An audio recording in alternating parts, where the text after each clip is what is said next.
Hello and welcome to this month's edition of the Comics Pals Book Club.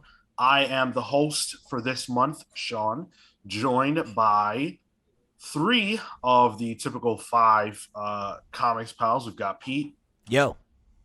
Marco, What's up? and Phil. Oh, I'm here, baby, and I'm feeling low.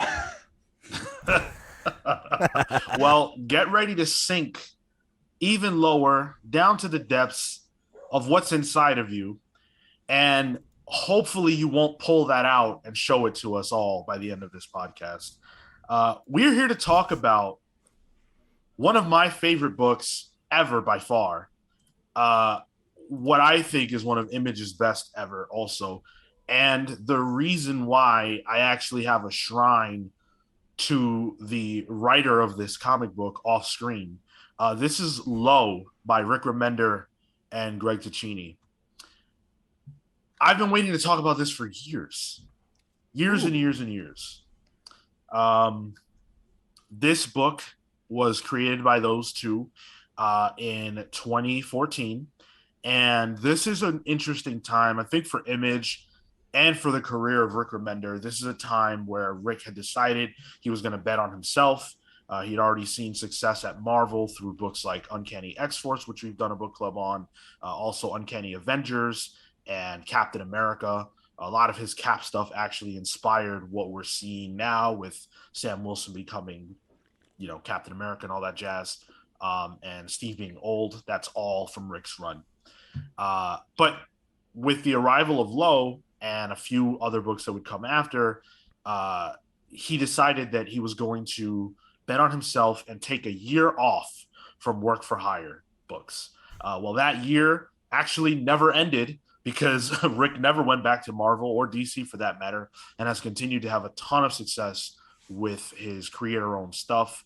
But I attribute the rocket ship launch of that to beyond the Marvel stuff to this and Deadly Class. So let's get into the conversation with whatever thoughts you guys have about the book prior to your reading it, whatever expectations you had and stuff like that. That's what I want to start with. Before we do, real quick, just want to let you guys know, if you want to support the podcast, you can do so by leaving us a follow, a rating, or review wherever you're listening. If that's YouTube, like the video, share it with your friends, subscribe for free. All that stuff is free, and it helps us out a lot more than it costs you. And listen to our main show, The Comics Pals, where we have in-depth conversations about the characters you love and all the places you can find them and the news that is happening in the industry. We also do some pretty cool interviews as well. So listen to that every single Monday when it drops.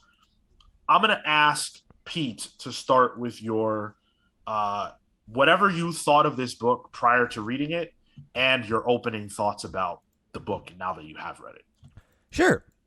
So, as you mentioned, when this book came out, right, that was kind of like that real renaissance period, I think is fair to say, for Image. That not necessarily that they had been like irrelevant the last couple years before that, right? But I feel like that was a point where there was a lot of big name creators had kind of been making the jump to Image and were launching all these great creator-owned series.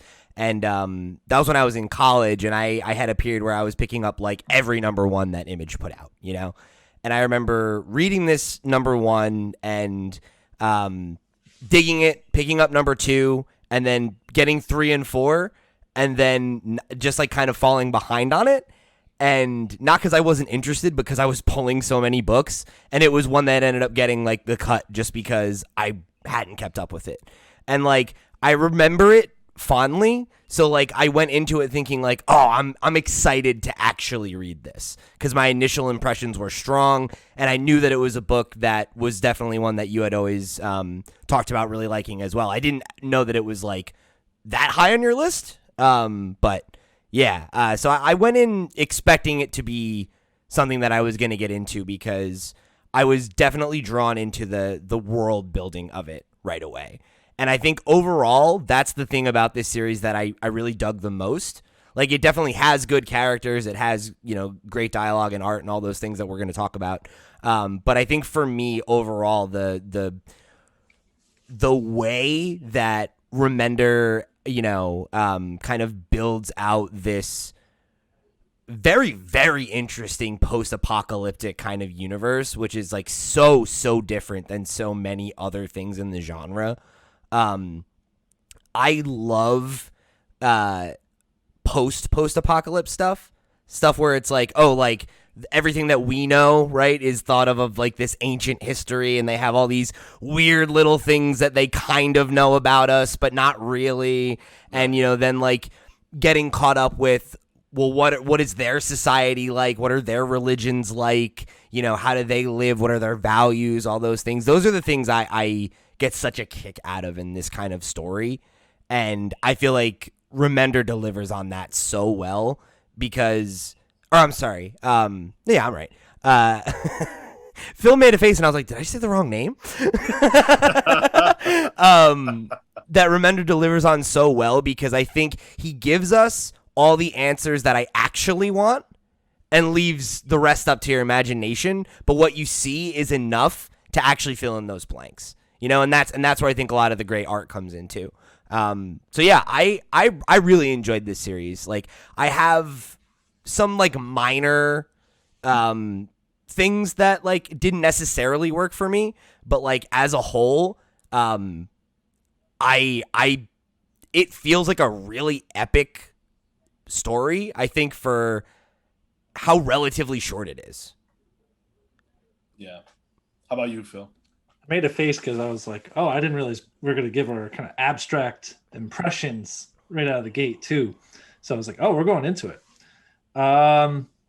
So Remender was writing in a period of Marvel, late 2000s, early 2010s, when I wasn't reading Marvel anymore. At that point, I had decided to stop reading Marvel comics. And so I clearly missed a lot of good stuff, as evidenced by our book club of Uncanny X-Force. After he had left Marvel, I picked up his Venom run, which is on my bookshelf. That's really good, too.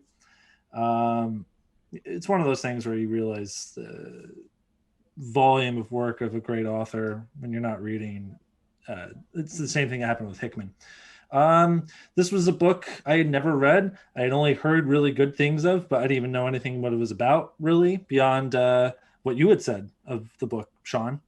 So I really went in with a kind of a blank slate. And it's really novel because it's clear that he really only had two kind of concepts he was working with here, and he kind of worked out from those two concepts. I'm sure we'll go into greater detail, but one thing is hope, which during your kind of prelude, I thought, oh, this whole central theme of the book, hope, kind of feels like him betting on himself, him actualizing what he wants to do with his career. So I thought in your prelude, that's a really cool aspect. And the other thing he talks about in the margins after one of the first issues of being fascinated by the idea of the sun turning into a red giant, which is an inevitability in our solar system. And what would that be like? And like that's something that's gripped him since he was like 7 or 8 years old. And just those two concepts turned into everything that we have. And this is like a really hard sci-fi book, which I don't feel like we get to read a lot of hard sci-fi on our show. So it's a nice change of pace. And I learned pretty quickly going in that this is really exciting. Awesome. How about you, Marco? I'm in a similar boat to Phil. I didn't really have any context in terms of but in terms of what the book was about.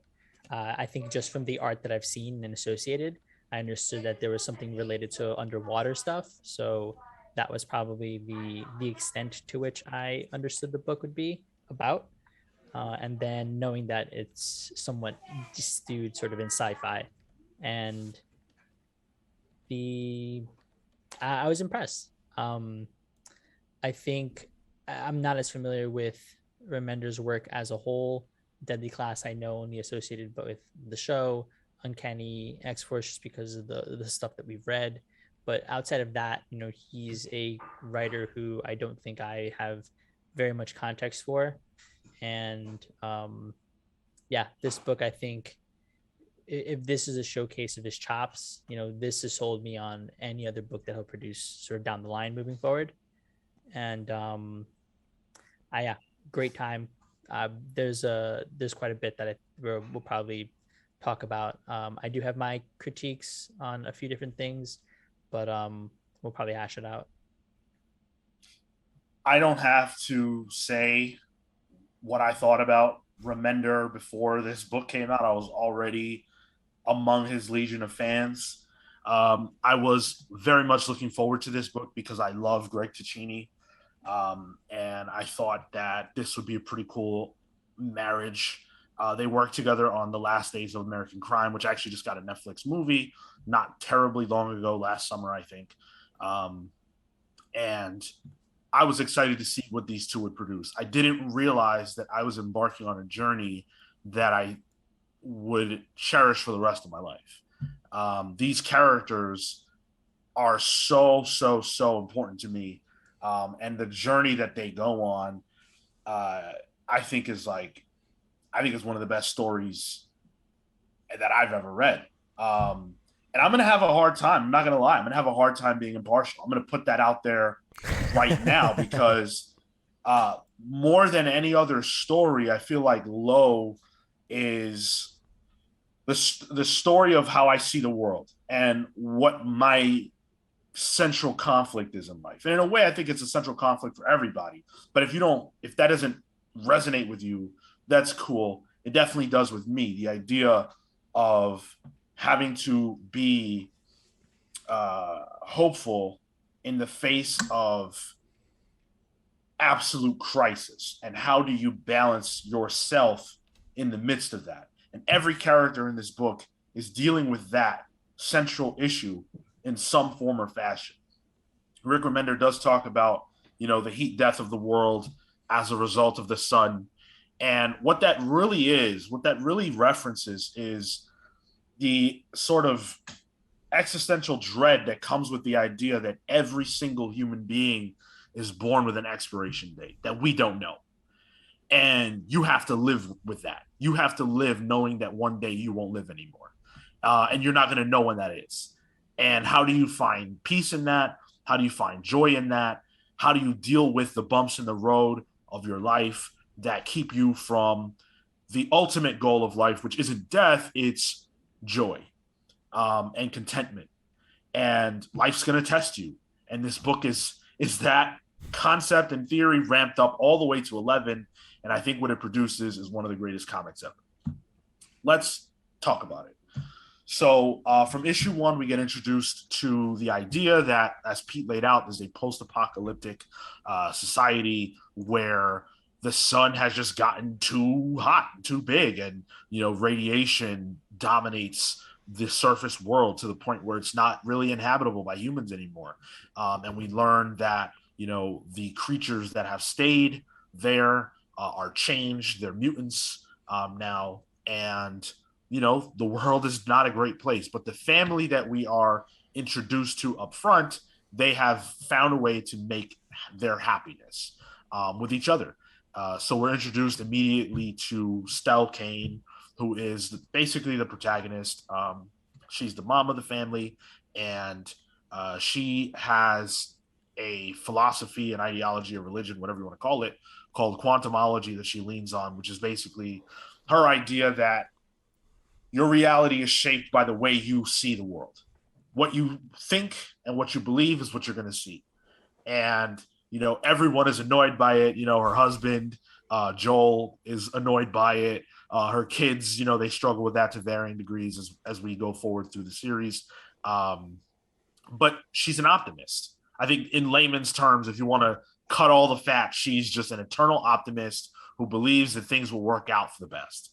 And you get like one issue of a happy family with Stell and Joel and Tahoe and Della and Marek, all the mom, the dad, the kids, before things go to absolute shit. Were you guys surprised by how fast things went bad for this family?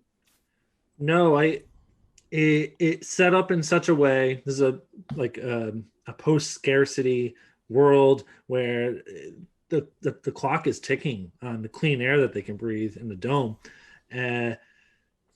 It's too hunky-dory. The parents are both idealistic and kind of like great parents. Like, the dad is a protector. Joel wants to instill these values to like preserve the Kane bloodline and stuff like that. And the mom is an eternal optimist, like you said. You had to think this was all going to go turn left quickly here. Yeah. Yeah, very much so. Just from the word go, I think it's maybe not a trope, but actually it did feel like a little tropey of like the setup. Yeah. And I think the only resolution therein would have been, issue one, some shit hits the fan. That's the hook, right? Yeah. Sure.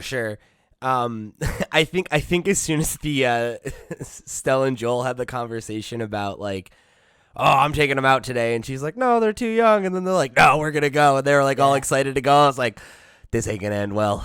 It's a bit of a Jarrell and what's his wife's name, Laura situation, where it's like, these kindly parents, like they're too picaresque.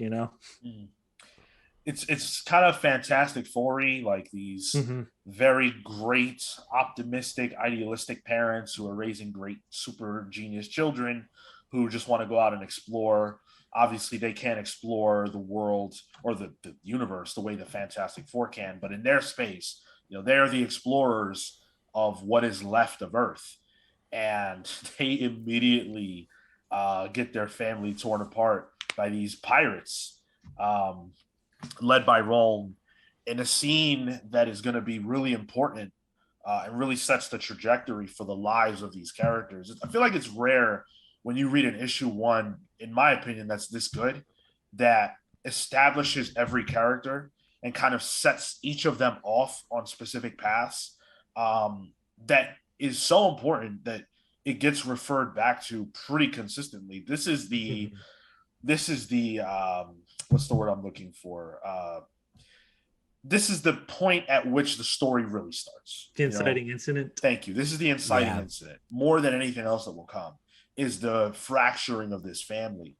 Yeah. I mean, it's like the defining kind of driving point for almost every character. Right? Like, and it constantly gets referenced back to, and not in a way that feels like inauthentic, just right. Like it just keeps coming up because of that. Like it informs every single character's wants, needs, where their arc goes, all that stuff. Well, everything that comes after this is really important what I mean is it really reflects how important this issue is.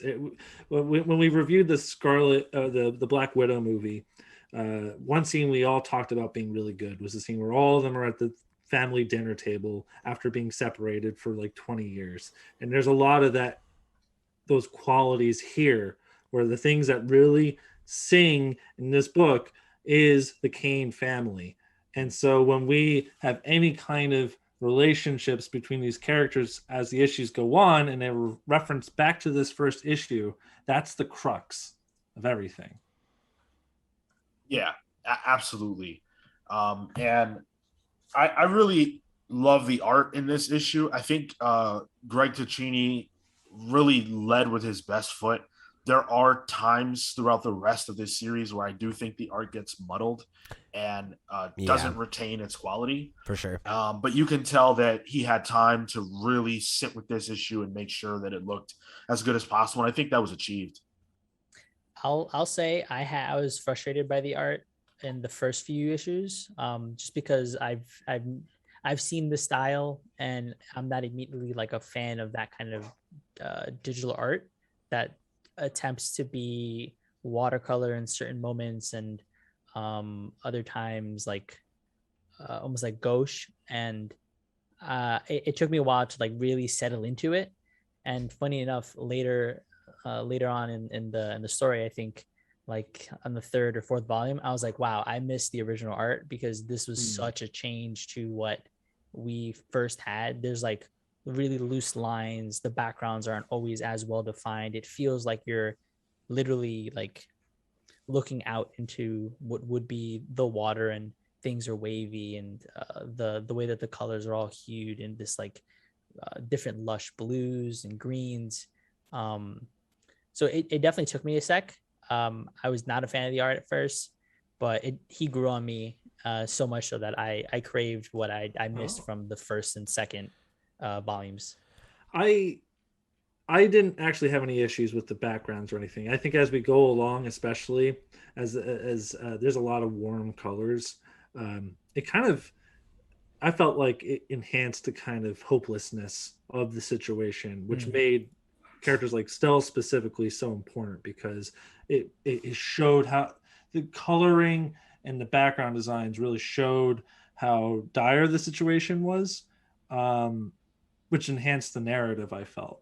And furthermore, my issues are really with some of the modeling of the characters. There's some inconsistencies. The faces can look funky, but the imagination behind a lot of the designs of the settings and stuff, and the ships and the animals and the creatures, that's where a lot of the work went in here, and that's where I think the full props belong.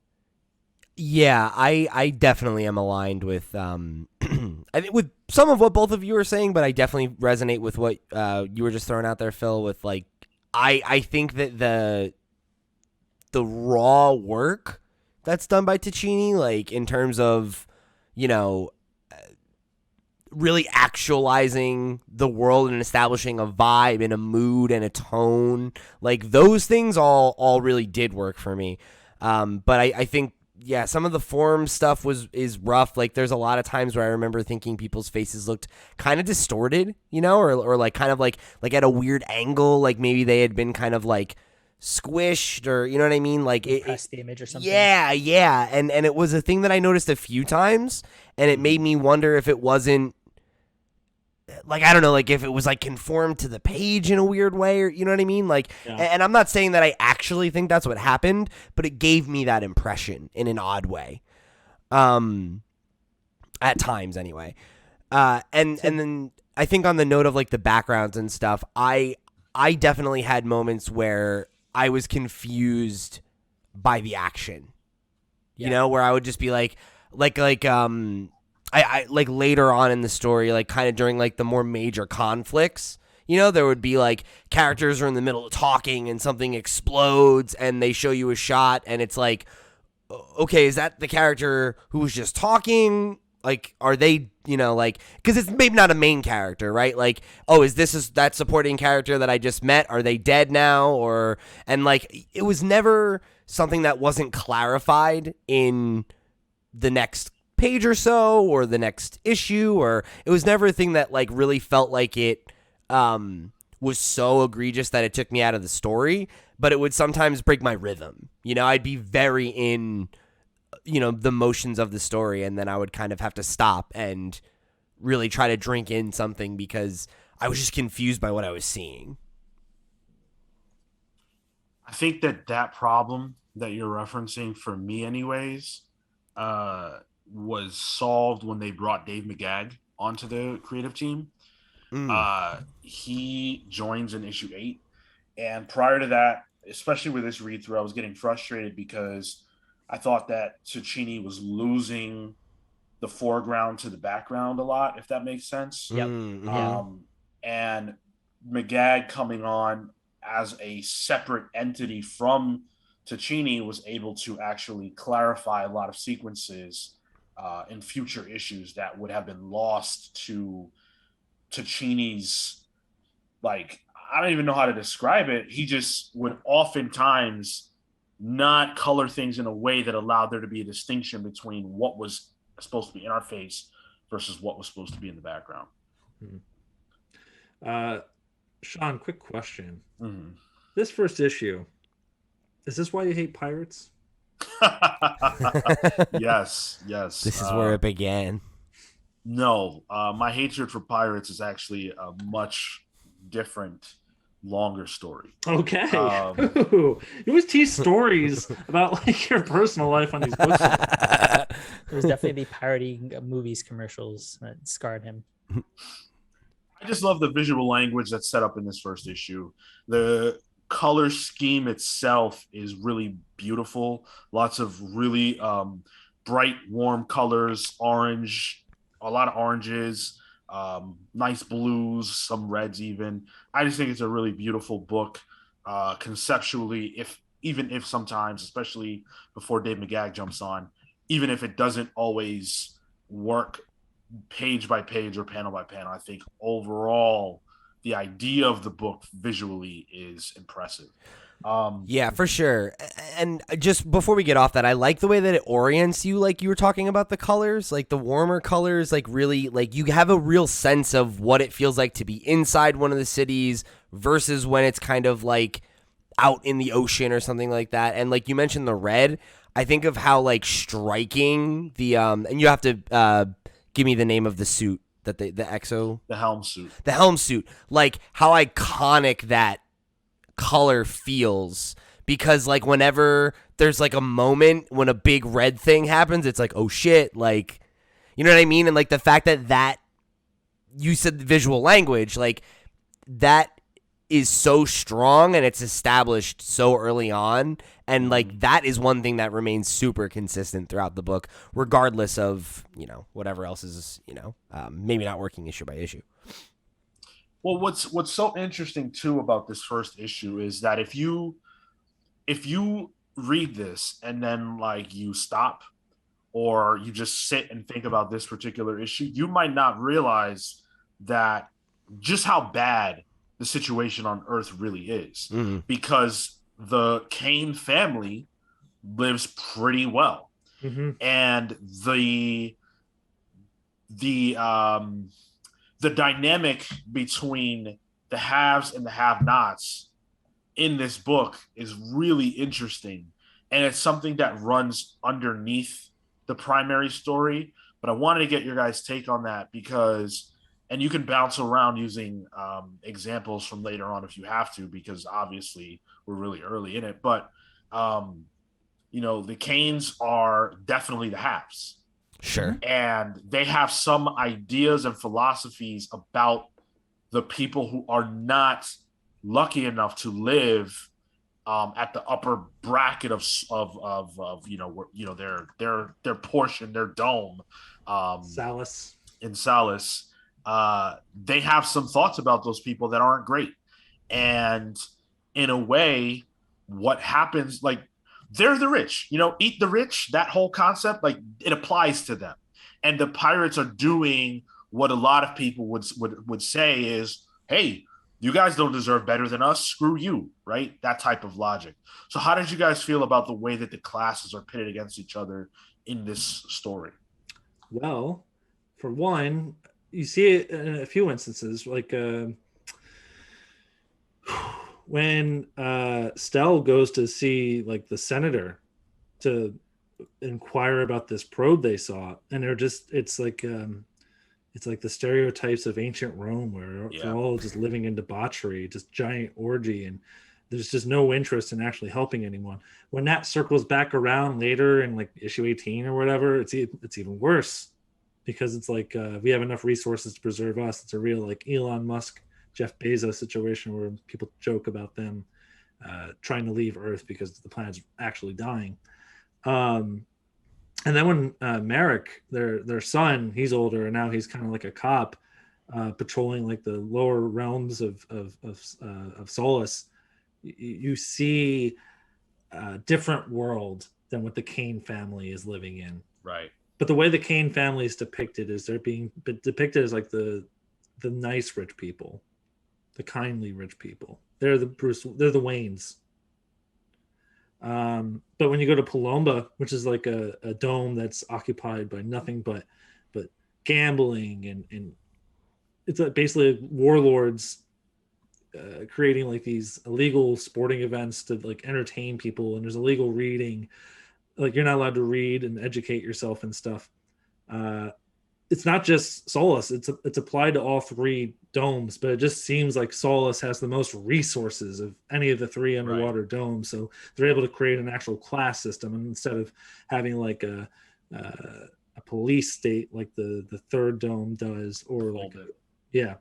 So the whole time I'm reading that with that kind of lens in the back of my head, but it's hard not to still root for Stell, because she's the only likable person.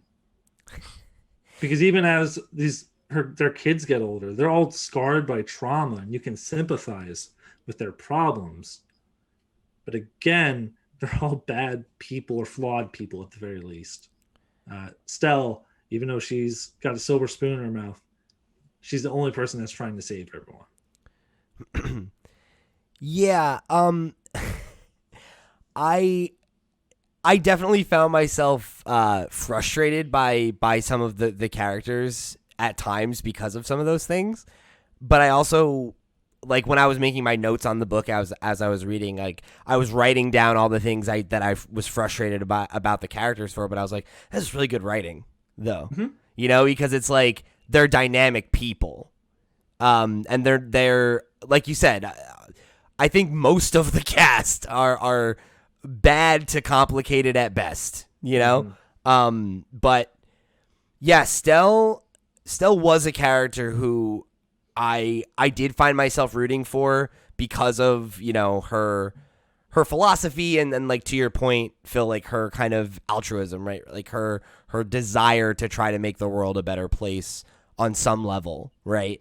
And her dedication to that was something that I did find admirable, and something that, like, especially in a world that's kind of this bleak, is something that is a quality that I think is attractive in a character and in a leader, right? But like, I did find myself kind of like when they're on the pirate world and she's just like, she makes some comments basically about poor people, and her son's like, oh yeah, careful, like your blue blood showing.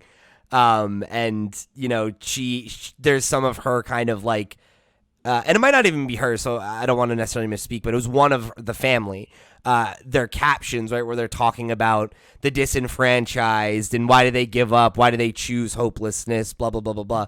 And it's like, that's easy to say when you have a roof over your head and a warm bed and food in your belly, I mean, the Kane family has the helm suit at their house. Right. Right.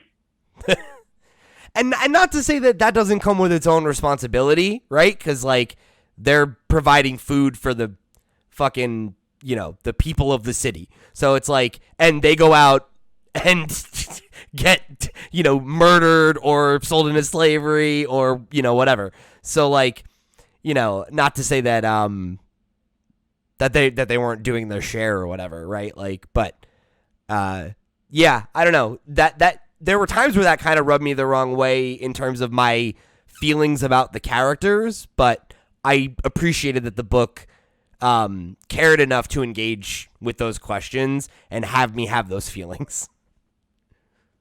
It's interesting because I hadn't viewed it from that lens, so I've been sitting here kind of thinking, like, rethinking through the scenes, re-looking at the pages. I think the way I initially took it was from her perspective of optimism, even within the shitty environment where you might be. Because her belief is that through this undying willingness to believe in some sort of ultimate good outcome based off how you perceive the world, you could perceive this situation to varying degrees of whatever negativity and come out stronger than the way that the people are depicted there. There's the opening scene is some dude who's peeing out in whatever the fuck, some monkeys doing something with this dude's butt. Like, I think the thing with that optimism comes with a level of some amount of being objective to their struggles, and I think that is, and maybe this is like coming from where some parts of my family live in Ecuador, where dirt floors and it's one room is the kitchen and the living room and the whatever, but the people are beautiful. They live in these situations that are, for me, coming there visiting family, like, it makes it hard to sit there and experience, but the situation isn't what you're there to experience. because they have ways of being bright people and of overcoming some of the hardships, to whatever varying degree, and to whatever degree success looks like for them. So I sort of combined those viewpoints of there's an objective, like maybe they're not living to their full potential in this space, because I'm sure there could be people of better station even here than what I'm seeing at the moment. And I can see the class commentary, like absolutely, but I don't know that that's necessarily where Remender was coming at it from. I think it was within the frame of this undying optimism and how these people could be better should if they were to apply her philosophy. I think that it's important to kind of have a frame of reference for the kind of person that Rick Remender is. Rick Remender is very much like a radical, for the people type of person. And so any interpretation of what is being discussed in terms of class in this book does have to be viewed or understood from that lens. I think, at least in my mind, when I read this, I think that a lot of what you're saying, Marco, is true. But I also think that we have to realize that, we see the haves, like the Canes, and then the have-nots, like mostly everyone else. But there's something above that, which is the Senate and everybody else who lives their lives completely freed from any type of pain or badness because they have the resources to do so. And to me, what the book is saying almost until the end is that these groups of people are being pitted against each other, while there's a level of people above them who get to exist happily because of the ignorance of everyone else fighting for scraps, not realizing that if they united, they could, overturn this evil empire and maybe make it to the moon and stars and beyond, which is what ultimately ends up happening. I think that's not even subtext. I think that's pretty explicit in multiple chapters of the book. I think of the chapter where Merrick is pitted in like a gladiator-esque situation. He's trying to appeal to the people in attendance to rise up over the warlord, or toward the end of the book when not Della, the other daughter, Tahoe. She's also trying to appeal to the people from Voldor, right? Volden. That again, you don't have to listen to this kind of authoritarian government that resides in that dome.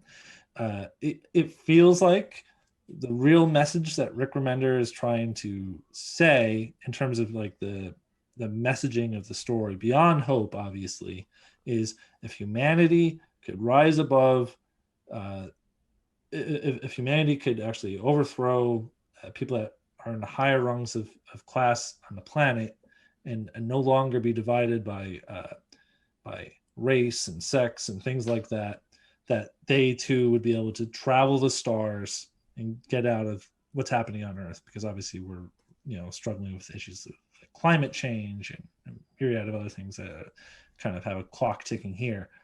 If we could get aside from those differences, we too could move on. Yeah, absolutely. Yeah, I'm like reminded of the scene where the kind of like the one senator who actually talks is like the only one left, right? Near the end of the story. And like he's very much like running his mouth, trying to command these people to throw their lives on the line to get him somewhere safe to defend. And like, Stell has this kind of moment of just like, or I don't even think she has to kind of inspire the soldiers, but they're like, no, like, fuck this guy. Like let's work together and try to actually get this fucking shit moving again, and it's like collectivism, right? Like it's very much this idea that like, that it's not necessarily even the haves or the have-nots. It's like it's us versus the system, and it's like the powers that be that orchestrate like all this petty bullshit, so that they can live in their their Ivory Tower. their ivory tower until the oxygen runs out and the lights go down. Yeah. It was very satisfying to see him get caught in crossfire and just get obliterated. Just straight up Swiss cheesed. It was great. Yeah. Yeah. Credit to the art team. This guy is a true blithering, like scrawny little like wiener. And he's one of the few characters that there's a lot of nudity in this book, and he's one of the only male characters where you see his wretched little pecker and stuff, and you're just like, I want that fucking dude to eat it. Like you want him to eat his dick? Well, sure. I want him to have his dick fed to him. Sure. Interesting choice of words. But so we talked about the first issue and how it's kind of how important it is, and I think it creates a moment for each character, especially the children, where you really see a loss of innocence. Yeah. And the book skips forward like 10 years, and we see them in where each of them is after that. And Marek is like this cop, basically, who is a bad cop. Like everything that you imagine a bad cop is, he kind of is. He ends up killing a prostitute who, it wasn't accidental, but he wasn't paying her. And so that bad decision results in her death. He was a drug addict, all these different things. Just not a great guy. Oh, he's on the phone with his mom too. Right. Yeah. Which is even weirder. Stella has kind of put herself into a cage of her memories and doesn't really venture out much, and just is sad because of what happened and how her faith was not rewarded in those moments. And then as we see them get kind of captured and taken to the they go to the third city, which is Paloma, but it's where Rome is. It's where the pirates are, and these pirates are living. I mean, they're living a pirate's life. Like they have an arena, where they're having a blast, watching people fight for their pleasure.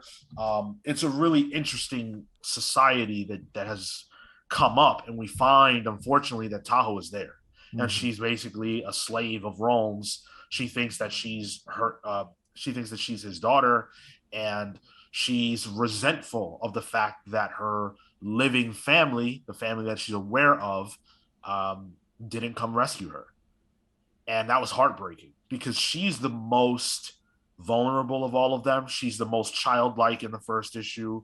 And even as we go forward and the layers of her character are peeled back, we see that in a way she's always been waiting for her parents to come save her. And even when she finds that they never came together, and the reason that they're there is not because of her, it just so happens that they found her, she rejects them out of that anger. And that was heartbreaking. Yeah, she was, I mean, beyond like the brainwashing, I thought she was really sympathetic because she's the character that had the most growing to do. Yeah. She had to grow into the hero of the story toward the end, She became like the liberator. And I found her conflicts with her sister, which I'm getting ahead of myself, very realistic because Della's the one that gets shit done. She was the prodigal kid, and like she doesn't have time for Tahoe's hesitance. Yeah. And so the way these two characters interact with each other, and the way the character arc that Tahoe goes on, it's the thing that holds the story together. I think in that same breath, Marek's story, because we see it in this first arc where he's this lowly person. He does grow, and I feel like that's sort of a prelude to Tahoe growing. She gets to see that inspiration in him from his mother that lets her accept what her mother has to say to some extent. And I think that those moments were really important because you get to see just how powerful that the mentality is, how it literally did affect her outside world, as well as the individual peoples that were in the city, were in the arena, were in the pirate keep. Like there's a lot there that the characters then can use as fodder to grow, which I thought was done really, really well on Remender's part. That engrossed me in as using Stell as a vehicle for continuing the story, which I thought was really unique. I don't know that I've seen a character's convictions drive a story before. I think it's always been, an event happens and someone might react or someone might have a thought and execute upon that. But this is one of the first times where I feel like the fact that she believed in something drove the overall narrative, as well as the individual characters within that. Yeah. And when you see the way that Merrick changes, like he becomes a beacon of hope Yeah. for all Yeah. the people in Paloma. Like he's that, that gladiator character from the movie, right? Like he's that guy. He becomes that person. And we talked about the Imperial elite kind of rigging things for themselves. That's never more evident than here, where we find out that the gladiator matches are rigged in favor of the house. They're placing their bets when they can affect the outcome directly, which is so screwed up. They're basically siphoning money away from the people. Yeah. Just consolidating wealth in an already scarce society is like, oh my God. Yeah, like no more. There's no need to debate whether or not this book is talking about class. Right. You see something like that. So Yeah, blatantly done. for sure. Something I did think was really not necessarily even like a problem for me, but I did think it was kind of funny is how I think every character except Stell. I shouldn't say that. All of the like main characters, right? Except for Stell and then what's Murtali are like the only characters who they don't do the like Vegeta thing of like, yeah, I'm a mass murderer, but that's like the old me. You're like, yeah, like I sold my family into slavery, but like I'm past all that now, But I'm a good guy now. It's I wear just a fedora. And it's like I totally get it, right? Like this is not like me criticizing the characters or the story, because it's very much like it's a harsh, brutal world, and I feel like the point is that Stell's ideology is one that inspires people to be better versions of themselves, and to believe in a chance for a tomorrow, rather than kind of having a fatalistic mentality, right? Which like if there's no future for you, it's easy, I think, to sink into despair, right? And all those things, and like totally get the point of that, but I did think it was kind of funny how almost every one of the heroes is like has straight up murdered somebody or done something that's a definitely an atrocity. Yeah, Tahoe committed a third of the human race, as far as she was aware of. I guess a fourth of the a third of the human race. It's pretty rough. That's a serious war crime. Because the Neo-Sapiens aren't human, but yeah, but I think a big aspect of this story is, are we a slave to the things that we've done? And there's a point where Merrick is self-pitying himself as he's about to set out on his adventure to find the drone with his mom. And he's like, Mom, I've done some bad things. I don't know if you know why I was arrested. And she says, I don't really care what you've done. I care what you're going to do. Mm-hmm. And the scene that Marco brought up a few minutes ago, or Sean rather, of him inspiring hope to everyone in attendance. This is after he chastised his mother for the entirety of the trip for her false hope and how dangerous that is. But Right. like Pete said, she inspired him, and now he inspired all these people. And he killed a prostitute. He was probably doing all other kinds of bad things. Like Sean said, he was a bad cop, but now he's a liberator. Exactly. And I think, again, like Rick does such a great job of showcasing what hope can do, and it's throughout the entire book, to the point where I could see a more cynical person, thinking like, oh, this is ridiculous, this is too far. But in a world that really is hopeless, that I think makes a lot of sense. That seed, especially with her own children who grew up listening to this constantly. At some point it Yeah. activates in each of them. Well, I think the book is commentary on cynicism and what it does. Yeah. What we're seeing people in Solace in the lower classes do, or even the upper rungs of the class. It's all this debauchery and drugs and stuff. When there's no sense of purpose, that's synonymous with a hopelessness. Well, Right. Because hope is synonymous with a purpose in a lot of ways. It's not a one-to-one thing, but in this book, that's what's kind of happening. Even go ahead. Sorry, and I think that purpose is also tied into just long-term versus short-term thinking. Like for them, That's the purpose. The senators were thinking, oh, we'll be good for the next 3 months, we'll be good for the next 3 years. Like that's not beneficial to your point of having a purpose, which that goes beyond your lifetime, because you're setting the foundational stones for those things to ultimately come out to a positive, to have a positive outcome. What Remender's saying here is what Sean talked about in the beginning of the episode. We all have an expiration date in our lives, and it matters what you do with it, that life, because you can squander it like so many characters do here. And that's one thing.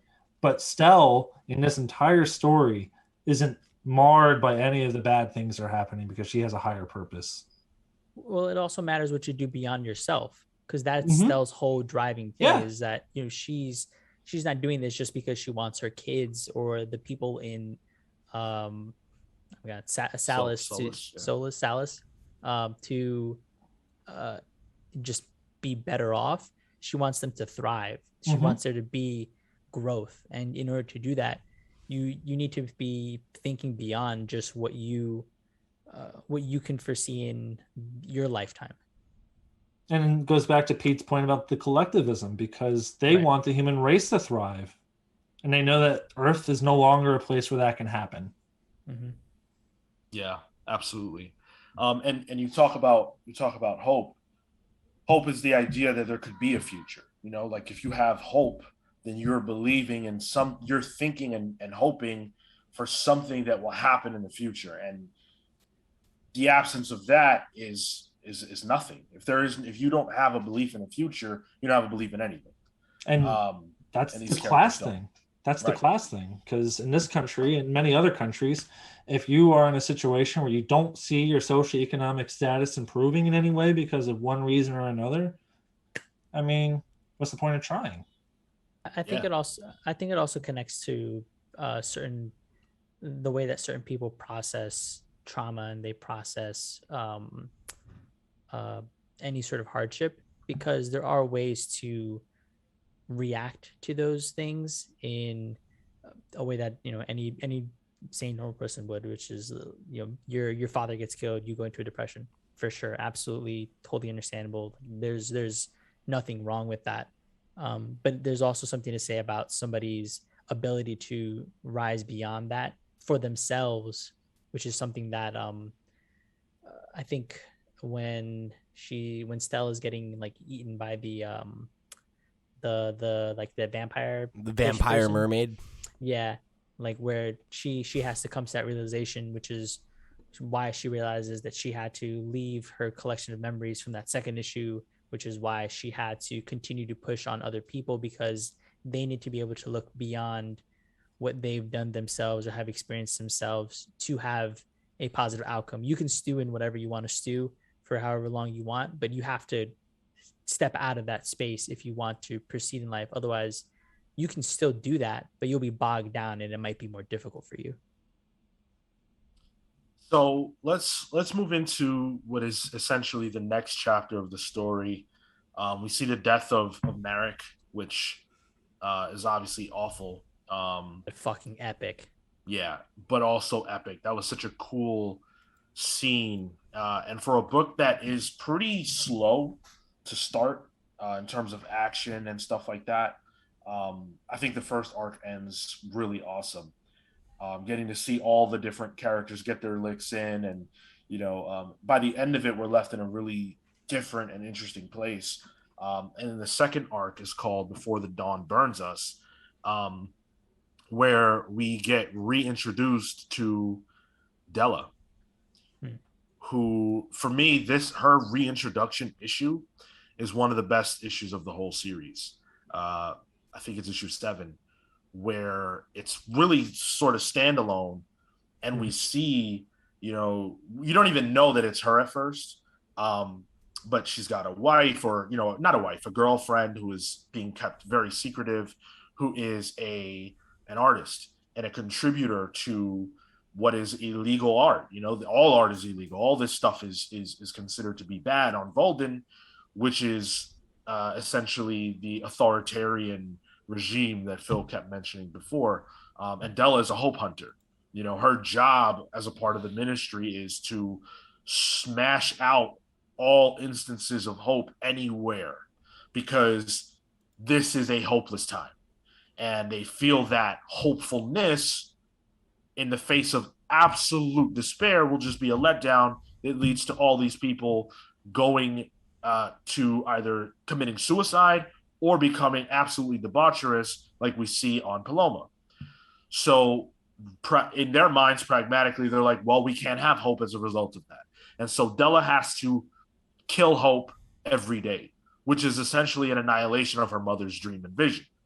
And she's committed to this because she was sold. She was sold, and she doesn't believe that there's anything good outside of this. But what I think is so interesting is that she stays with this woman. She loves this woman, despite the fact that she's doing something illegal. And there's even a moment where the woman tells Della, "You love the fact that I won't stop." Yeah. She loves her for the same things that her mother was, and that annoyed her. Right. She loves this woman for being that. I think it's. Kills her.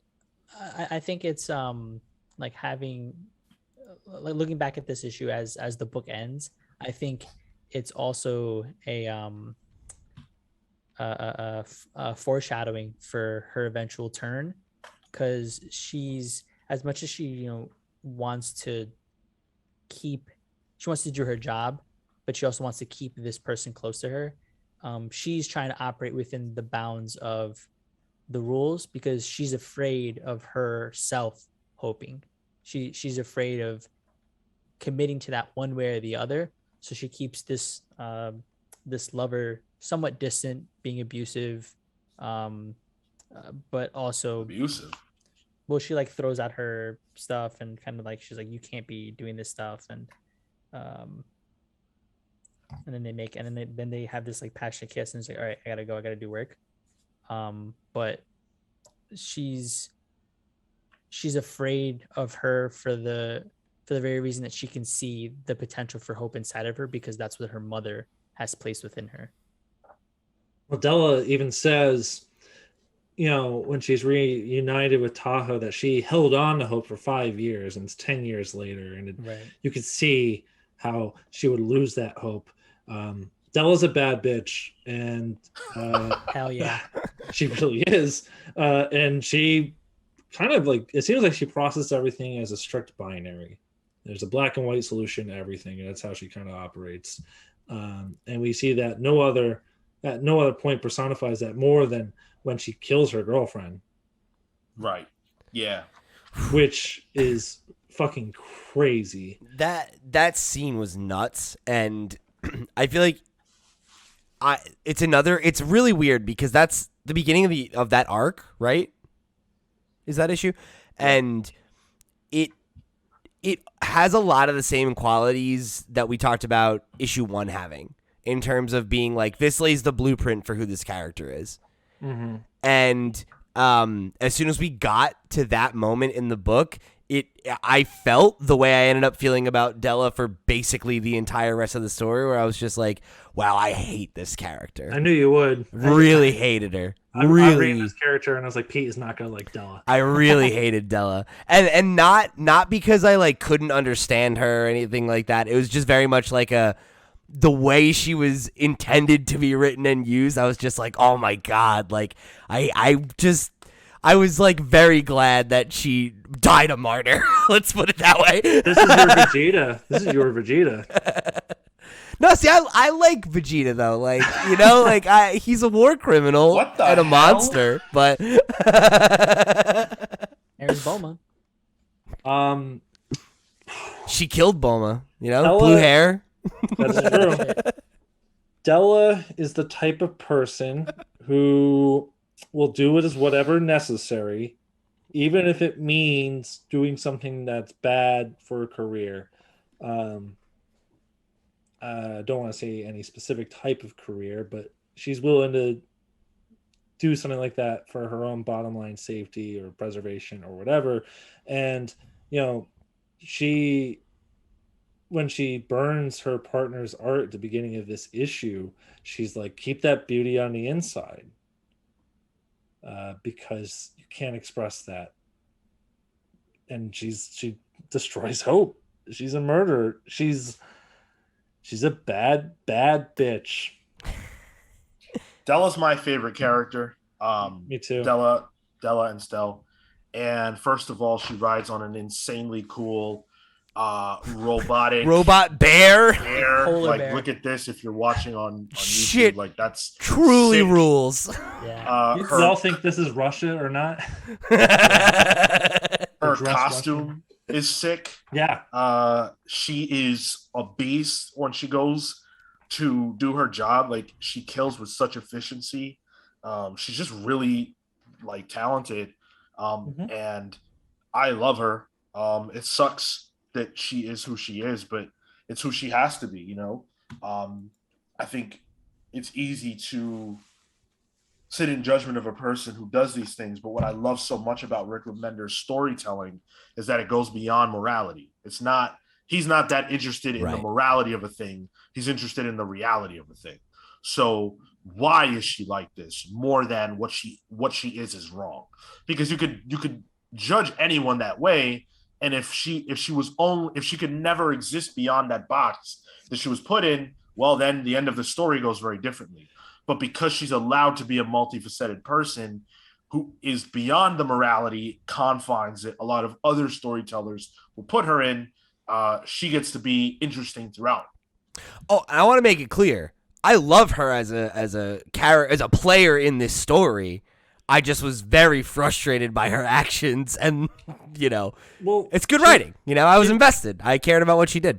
She really is the Vegeta. The thing about Dragon Ball Z and Vegeta specifically is all the actions of Vegeta are kind of like what make the plot twist and turn, because he's a wild card. Della is a wild card. She makes the plot twist and turn.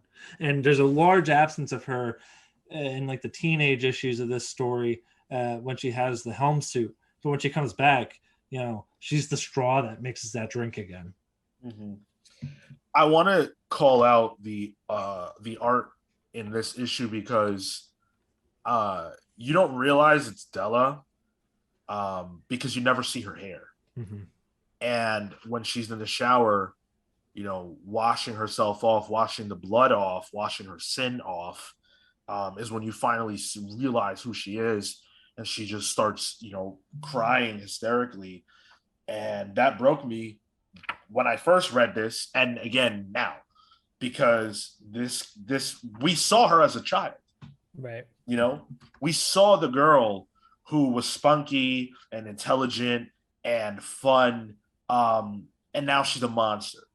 And we know why. We know why before we see her monstrous acts. Yeah, absolutely. And that makes it burn.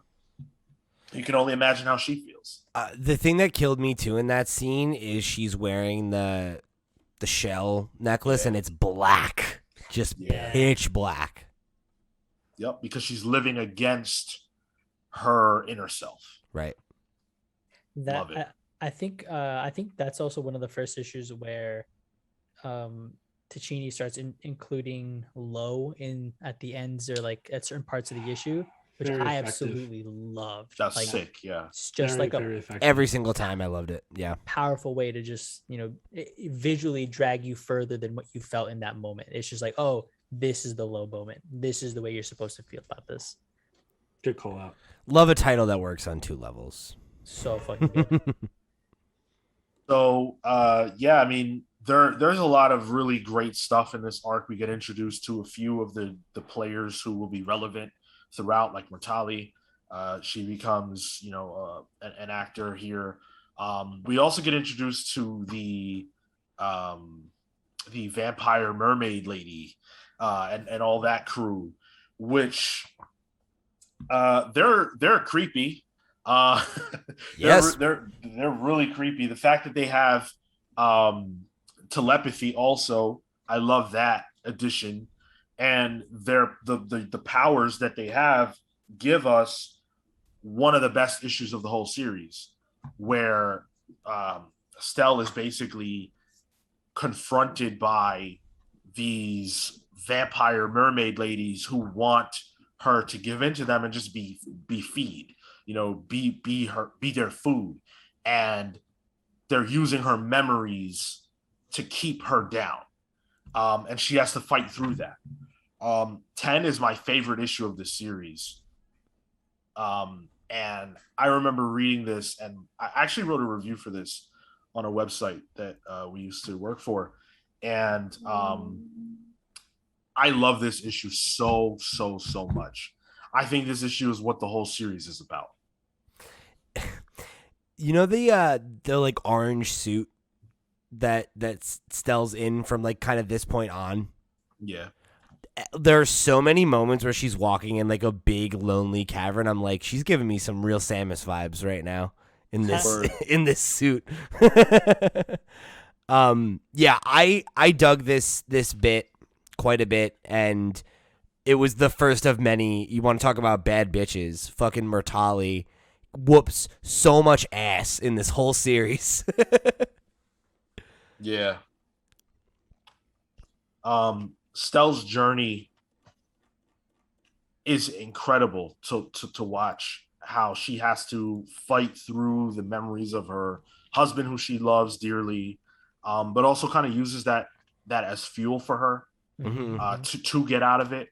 And I felt like this issue, especially with what Rick talks about how in his personal life he's dealing with some serious family problems, some health problems on his wife's side, and he's got I think at this point 2 kids, and just has left Marvel, and there's so much going on. I always thought like this issue was written for him, like he wrote it for himself. And I think that Stell is him, but I also think Dell is him. I think that in this issue we see Rick fighting against his cynicism, fighting against his hopelessness, fighting against everything to come out on the other side. And this issue was like a beacon for me, because this is something that I've absolutely struggled with. And seeing her, fight through it and emerge, I felt like, oh, she's capable of anything. She's unstoppable. I think this issue, more than any other issue in this story, shows where hope comes from. Yeah. Hope comes from despair. It comes from adversity, and it comes from overcoming, or eventually overcoming these personal trials in life. And we see when Stell's daughters go back to Solace, to her house, they see how she's been stuck in a holding pattern of her memories all these years. And this issue is her emerging out of it. This is her overcoming all those obstacles to be able to do what she has to do. And she can only do that through all the adversity that she's seen and experienced, because the death of her husband and the abduction and child trafficking of her kids, that's a traumatic event that would ruin anyone's life. Yeah. I think with the context you laid out, Sean, this also could pull for Rick Remender and the way that he was maybe being stretched. The fact that he was the one being that Stell was the one being fed on, and that there's this moment where that vampire mermaid's like, you've always allowed the entire world to feed on you, Stell Kane, and she asks, will it hurt?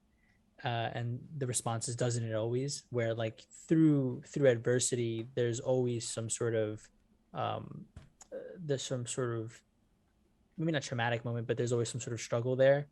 And I think in that context, you know, he's working through the struggle. He's working through contextualizing and rationalizing through the way he perceives the world to come out on the other side of that.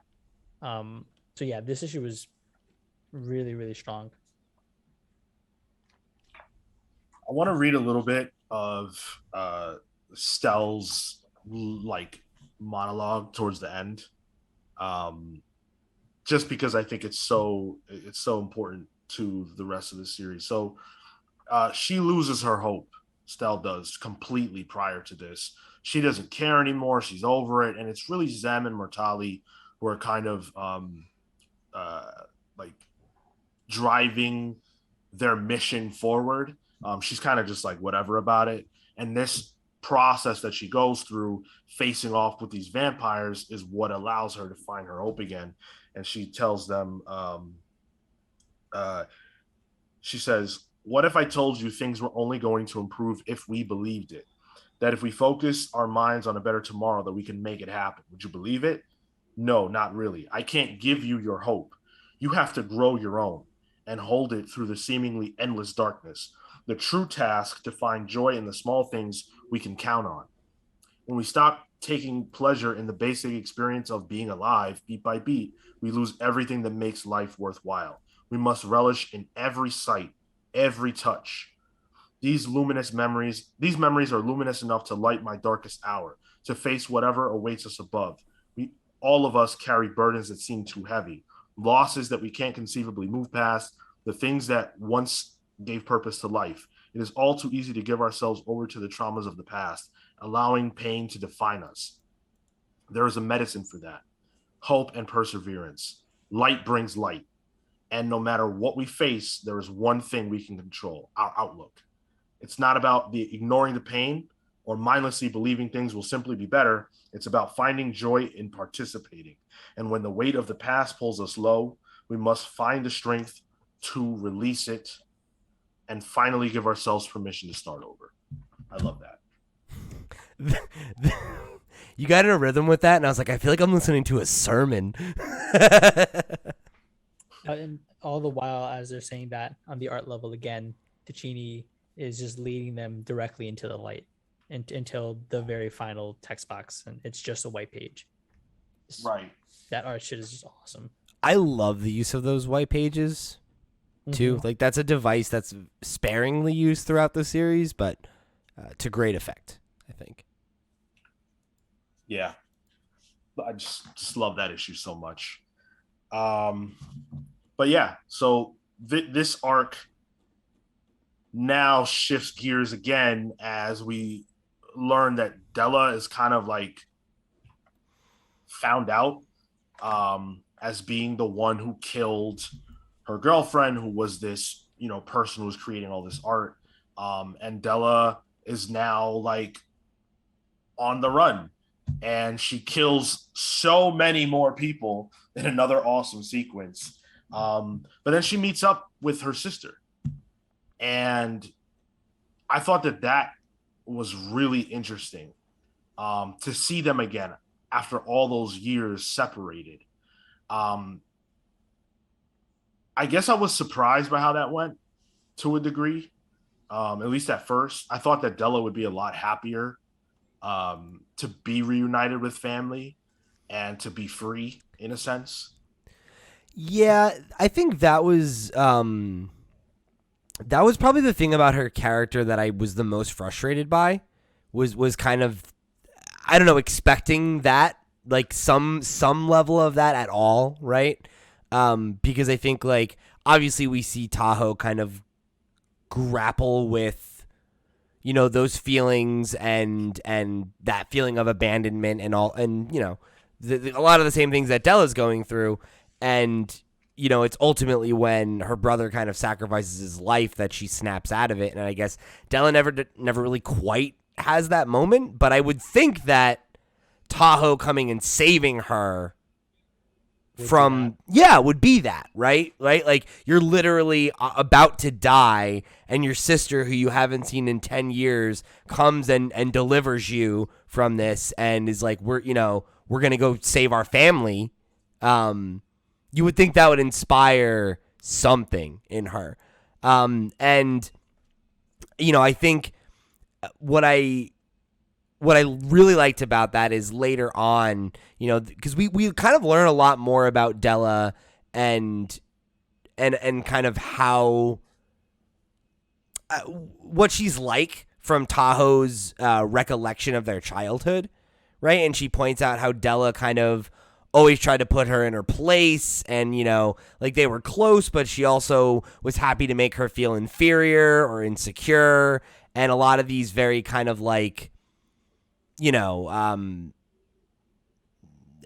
definitely negative things, right? And you see some of that kind of echoed in her behavior later on, right? And this idea that she was this kind of confident, you know, child who, you know, maybe had a bit of an entitlement complex to power and some of these other things that are kind of hinted at or mentioned there. And, like, the idea that she saw herself as this incredibly strong person and was broken and, like, can't get past that because, like, it would require her to admit, like, that she had been, you know, that she hadn't been wrong, right? And, like, having to accept that she lived these 5 years being the complete polar opposite of the person that she was, and that she's committed these atrocities and done these horrible things and killed this person that she loved, and that she has to live with that. And if she doesn't give up the crusade, if she doesn't give up the hurt and the pain, if she just continues to perpetuate that cycle, she doesn't really have to accept what she's lost, right? And, like, Tahoe and her have that conversation when they're in their mother's office, and she basically calls Tahoe weak. And she's like, what, you think it's weak that, like, I want to take 5 minutes to have a conversation about everything we've gone through and that we haven't seen each other in 10 years? And, like, and she's like, yes, right? And that's because I think she just can't go there, you know? Mm-hmm. Yeah, that's what I mean. She lives in a binary world of black and white, and to process things like this, that's not black and white. That's a gray area that would take time and probably, like, therapy to, like, actually process. But also, I think people are molded by their experiences. And, you know, she was part of the Ministry of Truth, I think they were called. Ministry of Thought. And, you know, she was committing atrocity after atrocity and probably didn't really spend that much time thinking about it. I mean, she flung an innocent person off of a building with not even a second thought. Because if you stop to think about these types of things, you may not look like what you're looking back at, you know? So it's like it's an inconvenience to be rescued in a way by her baby sister, who she already made feel inadequate during their childhood. Yeah.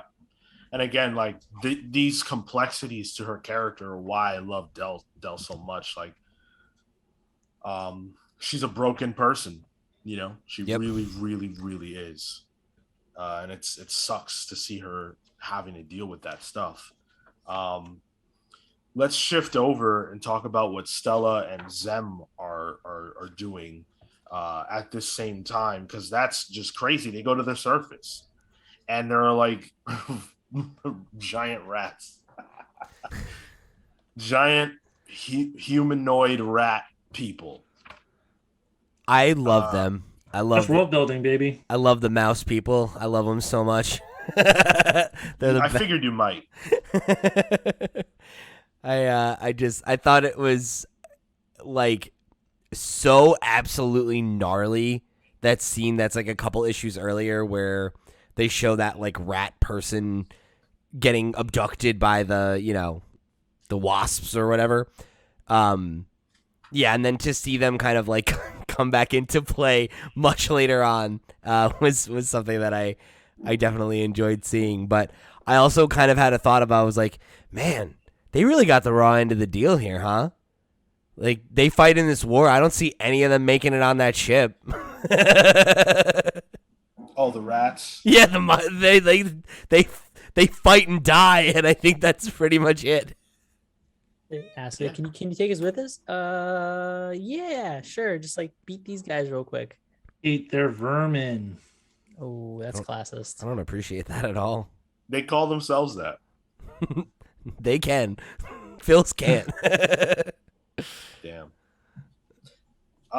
Yeah. I never actually expected to see the surface in this series until the end. No. Yeah. I thought it was pretty crazy how like that happened so well. It's like the halfway point of the series. But I remember thinking that when I was reading it, I was like, how are we doing this already? Like, this feels like this should be the end game here. And it's like, this is issue 12. We're not even halfway through yet. yeah. I loved that because it made me realize that like, I love that in a story when it's executed well, where you're like, oh, I think I understand what the depth of this story is, right? Like, I get where we're going to go from here, and this has to be the logical endpoint. And then you get there way sooner than you thought you were going to, and you're like, oh no, okay, this is going some places I have absolutely not even thought of yet. You know, I appreciate that. I love the idea of the probe as almost like a MacGuffin type thing that Zem and Stell have to go after, that takes them to the surface. There's Stell always has, she's an optimist, but there's always something that's driving her hope forward. There's always something to chase that will ultimately, hopefully, allow a better future for humanity. And in this case, that is this probe. And they put themselves through hell to try to get it. They're dealing with these bug creatures, these like bee, what are they like? Bee wasp. I don't know. Yeah. They're a freaky hive of people, but like, I don't know if I don't know that much about bee physiology, but I don't think they lay eggs inside of people. That was awful. It's truly awful. They're like xenomorphs. Yeah. 1,000 years of mutation will do that to you, I guess. Only they can fly, which is awful. That's even worse. Yeah, that was You cool don't shit. want to fly? No, I mean, I do, but I don't want the xenomorph to fly. And they have language. Like, no, this is fucked up, dude. Yeah, it was pretty messed up. These poor mouse people. Stell getting radiation poisoning, like she goes through so much for this goal of finding the probe, and then in the end for that to just be destroyed right in her face That sucked. by the Helm's King was like, I was like, what the hell? Yeah. I threw my iPad down. I was like, all right, well, Sean's just showing with my emotions at this point. Like fuck this. Me? You should blame Rick Remender for that. I immediately was just like, I literally just kind of threw my hands up and was just like, what the fuck are they going to do now? Yep. I was like, what the fuck? Like, we're not even halfway through the book. Like, I had that same thought, and then I paused for a second. I was like, oh, you know what? I appreciate that, because that must mean he really has something to say beyond whatever this is, whatever the original mission is. yeah. He has so much more there. And I was like, oh, cool. I'm excited for that. Yeah, the drone is like a MacGuffin in a way, but the drone didn't really matter at the end of the day. No, but we thought it did. That's She right. thought it did. And like, it kind of does, because like, it comes back into play. Like, she does get the data from it. And like, Yeah. the journey to the surface isn't pointless. It's just like, it wasn't what we thought it was. Yeah, that's There's good. so many more layers to the conflict than we were aware of, Because like, if they had never introduced the whole like, what's the new race of humans called? The Neo Sapiens. Yeah, if they had never introduced the Neo Sapiens, if you had never you could still have almost all of these same beats play out, with what was already set up, which is cool. Like, it adds layers of depth and nuance that don't feel convoluted and like just unnecessary world building. It's like, I don't know. It's good shit, man. It's exactly the kind of stuff that I respond to in this kind of universe of just like, yes, like there's this whole other society that we weren't aware of, and here's their story, and it's like, yeah, all right. That's what the whole series is, yeah. I think that the Neo-Sapien angle of the story, especially when you juxtapose it with the piece of the story where Tahoe and Della and a character we haven't talked about yet, Lena, all are confronted with the aftermath of the Paloma devastation. Mm-hmm. Those two sequences are they go together, because in the case of the Neo-Sapiens, before they were that, when the Helm's King or whoever the Helm's King is the descendant of the person we see in the flashback, that he and all his people who end up becoming the Neo-Sapiens were betrayed. And they were betrayed by a Kane, the person who was in the helm at that time, who presumably was in charge of all of Solace at that time, gave a directive that they should be sacrificed, that they would stay wherever they were at and die, because it wasn't worth giving the resources up to save them, to help them. And that decision affects the Kane family very directly generations later. And it's something that I love so much about Rick Remender's storytelling style, which is that he doesn't let characters get away with things. He doesn't let his protagonists do things that are bad and escape from them. Tahoe killed, without a thought, a third of the remaining population of humanity, and she's confronted with that very directly. It changes the story when Della is made aware of this, and it changes how Tahoe sees herself, because she hadn't thought about it. Mm-hmm. And it's just not letting characters escape from their bad behavior that I love so much. It definitely felt like it was a biblical thing, because like the Cain Abel, where Cain kills his brother, and it's the same thing that happened in the past, and that biblical story plays out with how humanity unfolds, like brother versus brother all the time, and that's what's happening here with this post-scarcity society. Sure, yeah, exactly. And it's sad to watch. It's sad that humanity is so focused on fighting each other when there is a threat beyond all of them that is absolute. So real quick, I've had this thought like multiple times, and you just said it there in such a concise way. I think one of the things that I really loved about this book, but I also found to be extremely depressing about this book, is how relevant it feels to the time that we live in right now. That point right there of just like this idea of just petty infighting and squabbles and all this nonsense, while it's like there's a very real and present danger that we all should be uniting against, right? Is like, oof, like what a work that has stood the test of time so far. Yeah. And that destruction of Paloma is it is a part of why Lena is present in their lives, and it's a part of what makes her such a major threat throughout the next like two arcs of the story.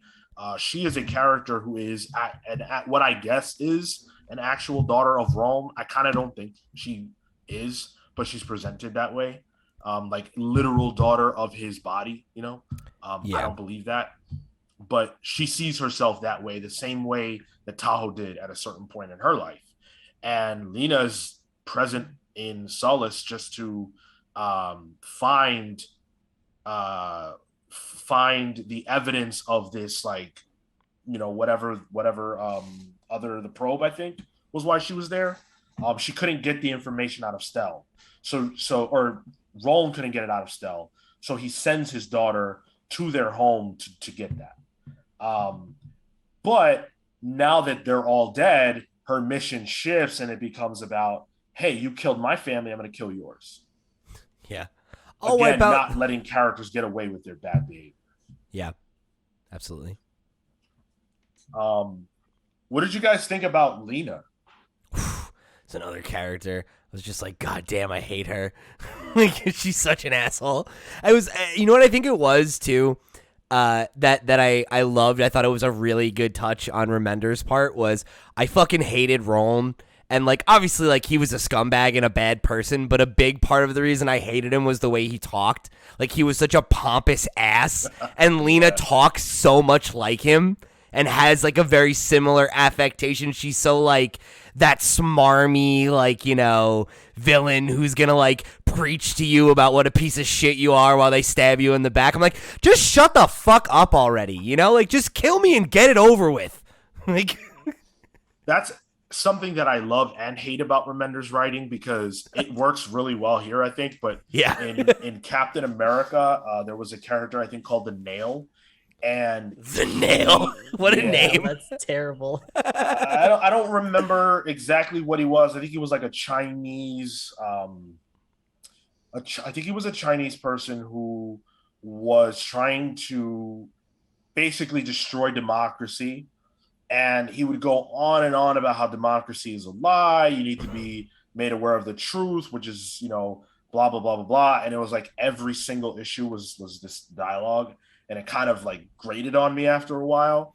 But here, I think it's much more effective. I like the way that Rick Remender writes his villains in this book. I think none of the characters have enough screen time for it to become grating. That's a good point. You know, like there are devices that are used sparingly and well.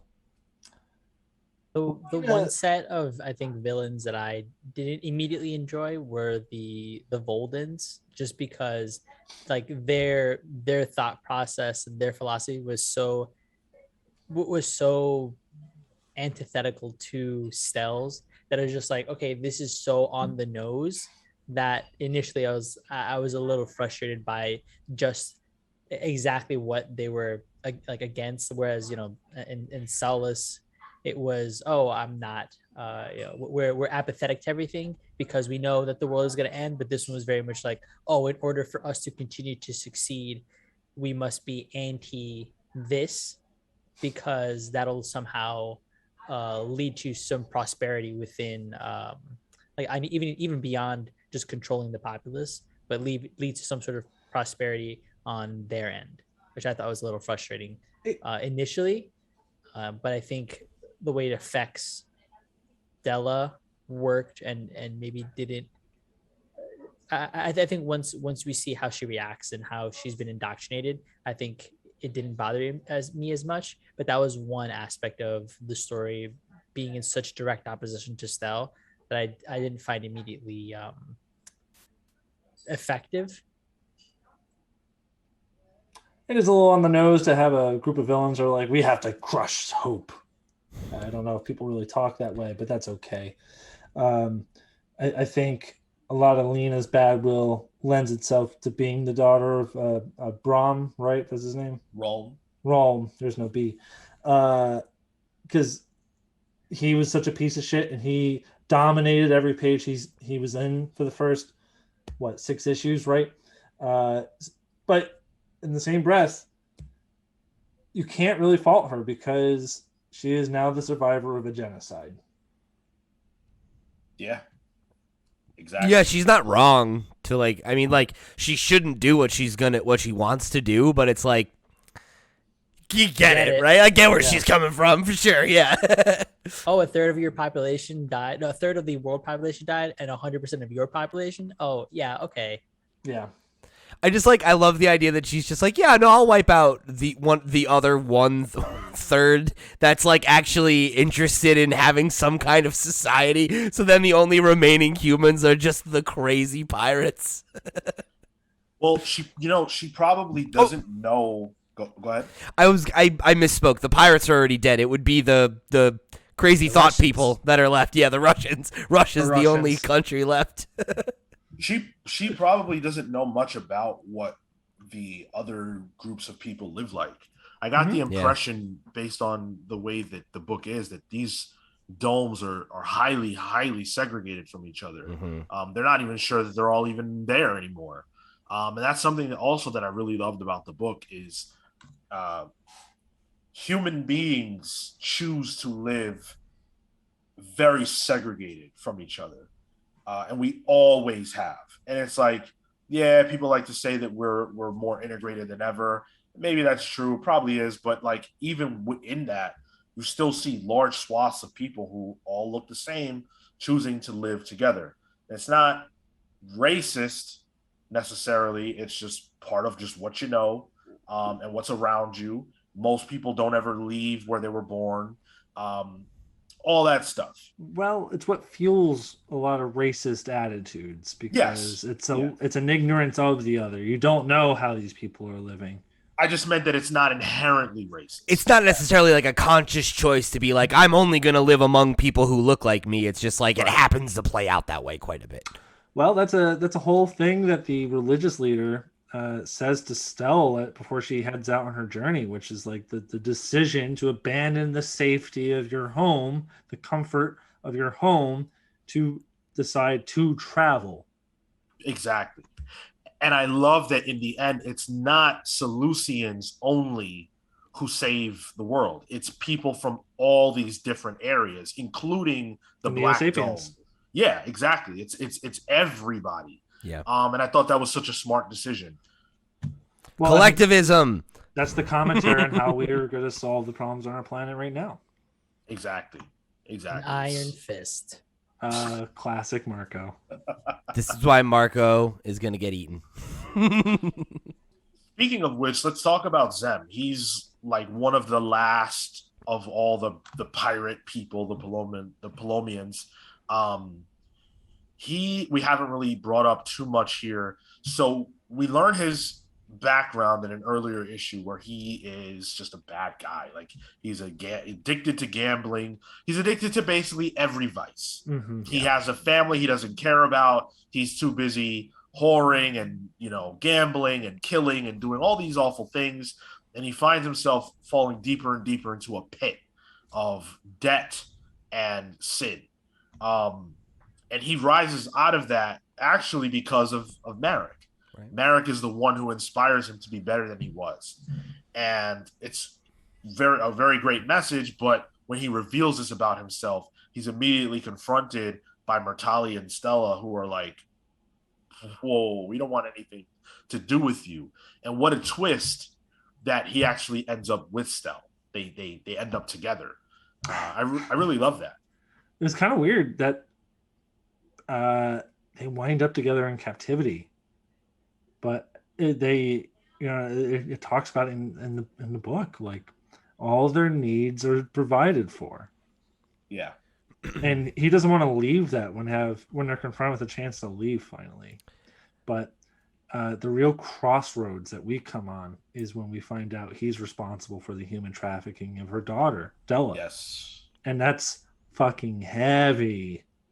But that's the story here, is that are we, the products of our mistakes, or do we move on from that? And that's where Stell comes from, is that, well, he's not that guy now. Exactly. Yeah, and I very much like how, again, like to kind of take it back to some of the societal commentary, it felt like he was a character who kind of spoke to that, right? The idea of like the disenfranchised person, of like he's someone who lives in this like violent, fatalistic society and doesn't see a future that, he doesn't see a future for himself, right? Like he's living moment to moment, day to day, and being fueled by what feels good in the moment, right? Like just chasing endorphins. And that's like an easy way to live when you're just surviving, right? And like you don't see a world for you that could even offer anything else, and the idea that like even someone as loathsome as him, right? Like even someone who's done the truly, deplorable shit that he did, to his family. That like when he's in a situation where he has hope and has a positive place to direct his energy and has his basic needs met, that he's not that person, right? That it's like that scarcity and that or like the idea of like a society that's kind of like, I don't want to say like morally bereft, because that has like some kind of religious connotation that I'm not necessarily trying to apply here, but like when you just have like a people that like are aimless, right? And that are that have nothing to strive for, to hope for, to work for, that it just brings out the worst, basest part of us, because like surviving isn't living, right?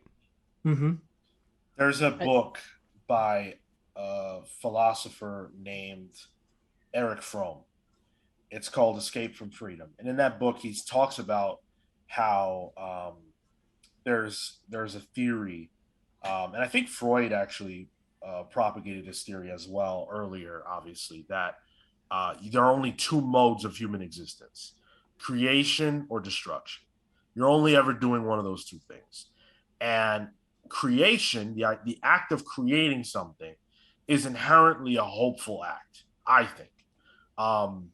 And the idea of all the things that we do, the living in society, having friends, working, doing all those things they're not all necessarily creative, but they're all forward thinking. They're all acts that you do because there's a future, if there is not that, if you are in stasis, if you are aimless and hopeless, then you are likely destructive.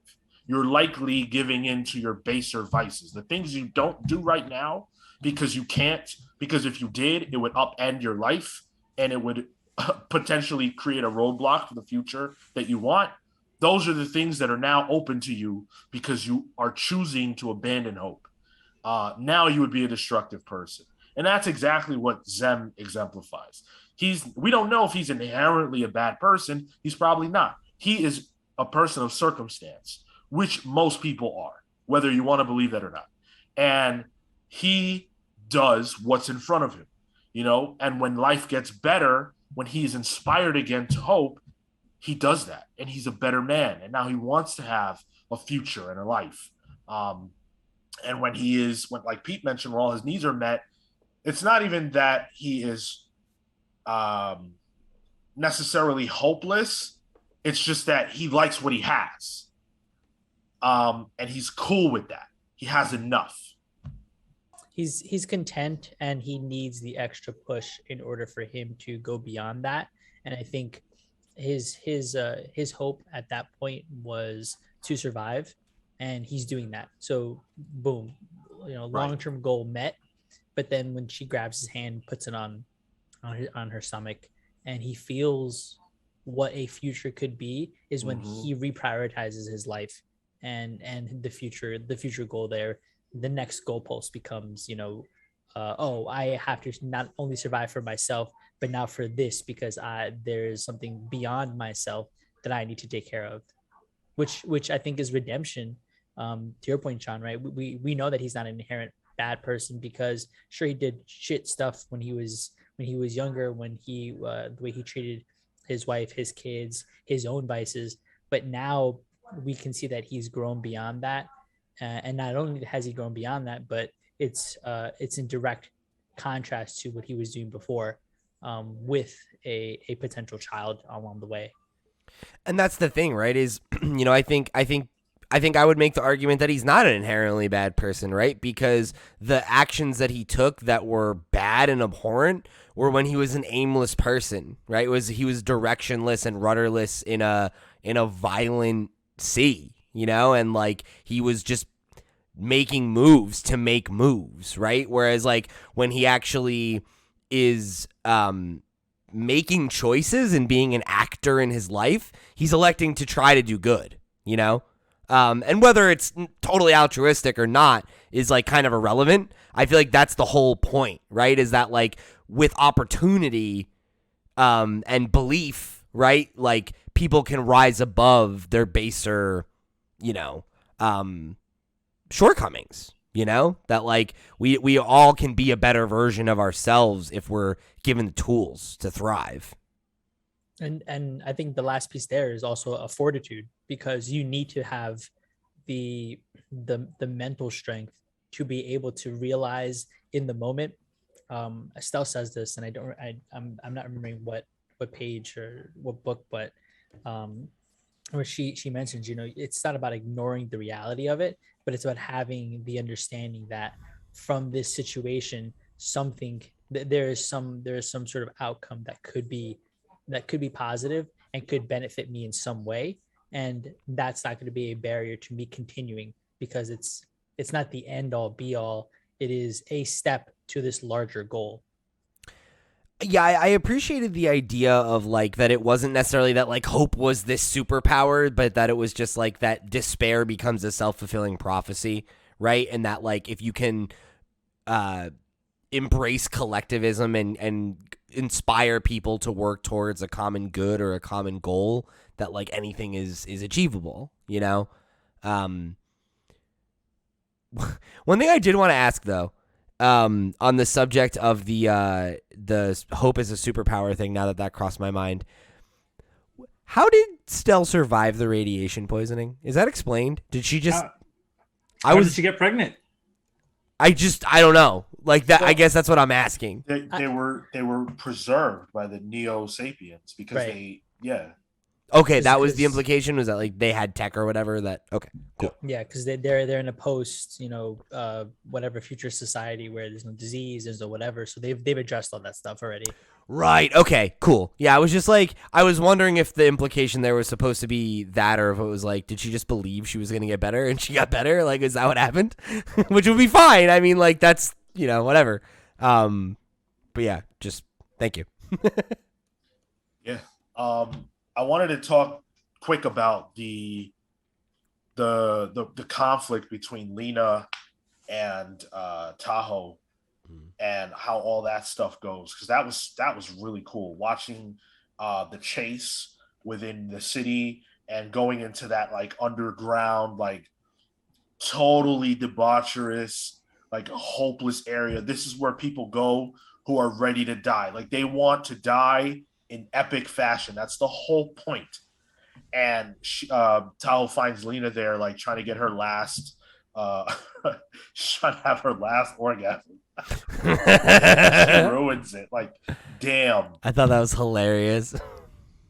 Yeah. And I wanted to say, like, there aren't a lot of moments for humor in this book.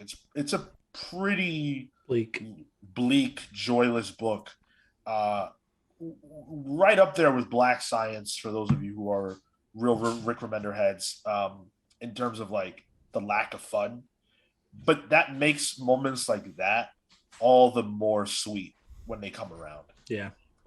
Did that bother anybody, by the way, that there wasn't a lot of like, fun? No.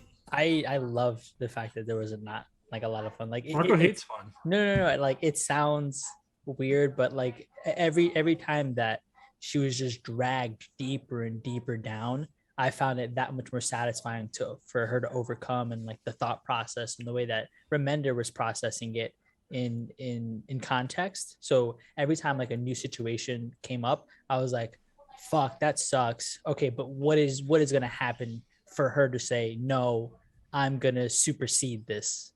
Yeah. Right. This is a story about not just surviving, but living. Yeah, Yes. this is an easy sell for me, right? Like I like The Walking Dead. That's what that is. It's grief porn, but like the entire thing is that. But hope prevails, right? Like you got to get past this awful thing because you have a child and they're the future. Like it's those same exact themes, and I'm all about that because that's what real life is like. Real life is awful. is. There's your Yes. full quote for the episode, folks. Real life is awful. No, real life is what you make of it. There you go. No, but that's you learn nothing. That's exactly my point, though. It's like the world is awful, and you have to make your reality, right? Like you've got to persevere. You have to believe in a brighter tomorrow, because otherwise, like, what's the point? Like, what are we even doing here if you're not gonna? Yeah, and that's what the story is telling you. Personify your own happiness. I feel like this story is telling you the opposite of sex and drugs. Yeah, Mark, are you taking notes or what's up? Diligently. No, see, I don't think it's the opposite. It's just you can't, if that's the source of your happiness, that's not so great. Like that's That can be a vapid existence. diminishing returns. Yeah. It's the intent. It's Right. why you do a thing. That's everybody's story in this book is the why. Yeah. And these people are doing it because they're just hopeless people. There's no aim for them in anything, and that's awful. We're pretty close to the conclusion of the story here. Things get like really bad. I don't want to say that. I don't think that the pace was off. I don't believe that, but it does kind of feel like towards the end things just get crazy. Like when the Neo Sapiens decide that it's time to kill the Seleucians, and then the Voldens also make that decision, and you have the turn of the Io character, who we now believe is Merrick, who has like Merrick's memories inside of it, but now has turned and is bad. Like that was crazy. Yes. That was the only moment to me that gave me any kind of like jump the shark vibes. Like, because everything does come to a head at the same time, but I don't feel like that's weird, because like a major event in the world is happening. Right. So like it makes sense that the parties that be would react to that. So like I bought that. That felt like a natural escalation of everything that was going on.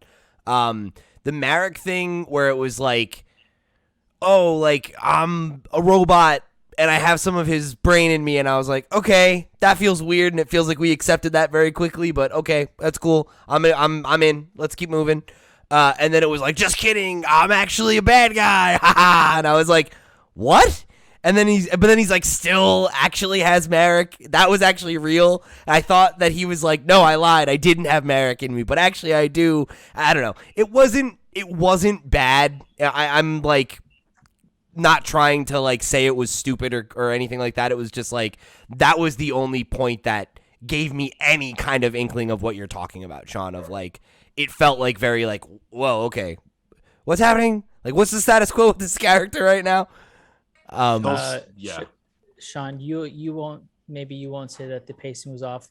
I'll say it. The pacing was off at the end, because my dude Zem comes out of nowhere like 20 minutes later and has the entire fucking rat army on his side, and they're just like, we're gonna fight alongside this. And then when they lift off, there's a whole like sequential logic that is lost, where you don't see Zem get on board. You don't see what's her face, the mermaid lady, get on board. There's like a big skip in between like sequence moments there that I thought was just jarring, and I don't know that I liked it the way that this story kept moving through and blowing past things just for the sake of pushing it to this finale. Yeah, I can definitely see that. And I think it was difficult at times to figure out who was where. Yeah. I think particularly near the end in the big conflict, there's like a moment where Marco brings up the mouse army thing, where Zem is like talking to one of their generals or whatever, and then like a firebomb drops and you see a mouse guy who looks a lot like him getting burned, and then in the next scene they're actually sitting there talking to each other, and you're like, oh, okay, that was a different guy. Like there's at least one moment, and I think like issue 24, it's right near the climax of the battle, where a bomb goes off, and I'm like, I don't know if this is the good guys or the bad guys getting hit. I have no idea what's happening. Just little moments like that, but like war's chaos, so Fair enough. Do want to point out the sick Matrix like elevator, main lobby slash elevator sequence where Murtali and Oh, Tahoe just dominate those dudes. Like that was so yeah. cool. So cool. There's so many good action set pieces near the end, like Murtali's whole thing where she like gets the vampire horde to like fuck up the whole Russian army. Like that whole thing was epic as shit. And like, we've just taken to calling them the Russian army too. yeah, because I can't remember what they're called. The But Goldens. they ride bears and have those crazy hats. They're Russian. But yeah, and like the whole fake out thinking she died and she comes back and everything. Like those were all. I thought a lot of those moments really, really landed in terms of heightening the tension and the action and, you know, giving you those kinds of like, you know, leaps and highs that you want in an epic story like this, you know? It was in these moments where I really wished the style from the first and second volume shone through, because I think it would have been such a different feel of a book, would have had so much different gravity to it if it was in that like a looser style. There was like all this wild stuff going on in the background. I think it would have elevated some of the moments. It might not have made it as clean and understandable, but I think from an aesthetic perspective, it would have done something really different for the flavor of the book. Just from my earlier comment on like how the art sort of changes and develops, I think this is one of the like in the last arc is where I definitely felt like I missed the original style more than I thought I would have ever. Because there is a lot of potential for just these wild shots of fire and the Salus falling from the sky. Not to say that this was bad by any means. This was awesome. I think there was something about the original style that would have just elevated this piece. Man, yeah, I don't know. I feel like a looser style would have made it harder to follow. Yeah. Like I see what For you're sure. saying, but Yeah. I don't know that would have been a good trade-off. Yeah, like I think Tocchini's art was extremely uh uh like easy to follow, and I still struggled at the end with certain elements because of the chaotic nature of it and the breakneck speed with which this book was moving towards its finale. Yeah, I mean that's cool, but for me, I really enjoyed a lot the art in the end, although it definitely is different. It's different for sure. Um, let's talk about the other thing I wanted to mention. I loved seeing Salus lift off. That was so cool. That was like nuts. That really Yeah. blew my mind because like when they had the whole like, oh, we have the, you know, we figured out that there's an inhabitable world and like that there was a plan in place or something like that. I didn't necessarily think through the mechanics of that. And when it was revealed that it's like, oh, the dome is a fucking spaceship, it's just like, that's Crazy. amazing. I So much love sense. that. Makes so much sense. Totally, right? Because it's Yeah. like you get to the planet, you already have a city. Like, okay, great. Like we're rocking and rolling here. I thought that was so rad. And that's not even really revealed until later on. So you know, like you said, like it's this big surprise. But it's really smart, really, really smart. Well done. Yeah, I think the architects of the city was like, we're not going to be submerged forever. And it speaks to that kind of that thing we talk about, like when you have a really deep world like this that has lore and history, that like I get the impression that if you were having a candid conversation with Rick Remender that he could like give you details about the backstory that are not in the book. Yeah. You know, there's so much thought into like how they built these cities and what the purpose of them were, and that like, you know, there's all these different, like you get the impression that there were like a lot more than we know about or have heard about, and that like the Mer people and all these other like races that exist under the sea are all these like mutated people that have then now developed their own culture. It's like thousands and thousands of years between what we know today and where the book picks up, you know? And oh yeah, I love how those things are teased at all throughout. Absolutely. Let's talk about the last couple of issues. 25 was a heavy, heavy, heavy hitter. I think it's important to keep in mind that now we are talking about issues that were released within the last few years. The series took a long time to come out. It's like 7 years. But the last arc took place more recently. So this is like Trump era stuff, everything that, everything bad that's been going on.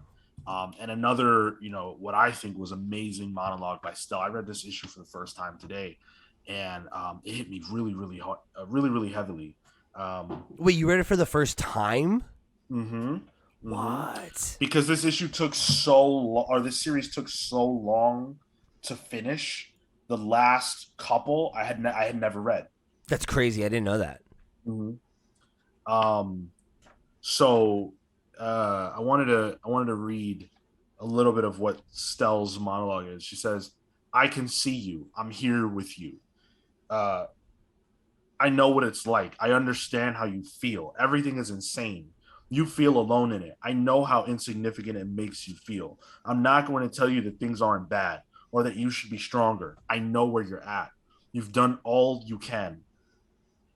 Like, that feels like Rick talking to me, or to the reader, of like, yeah, the world has been really, really rough. Um, your baseline was skewed to begin with, born in catastrophe. What does anybody expect us to do?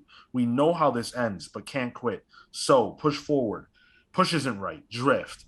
A tourist on amusement park ride rails. No control over where it goes. A foreigner snapping pictures so that one day, when you're safe in the comfort of your own home at some perfect point in the distant future, you can recall it fondly, as if it happened to someone else. The conclusion predetermined.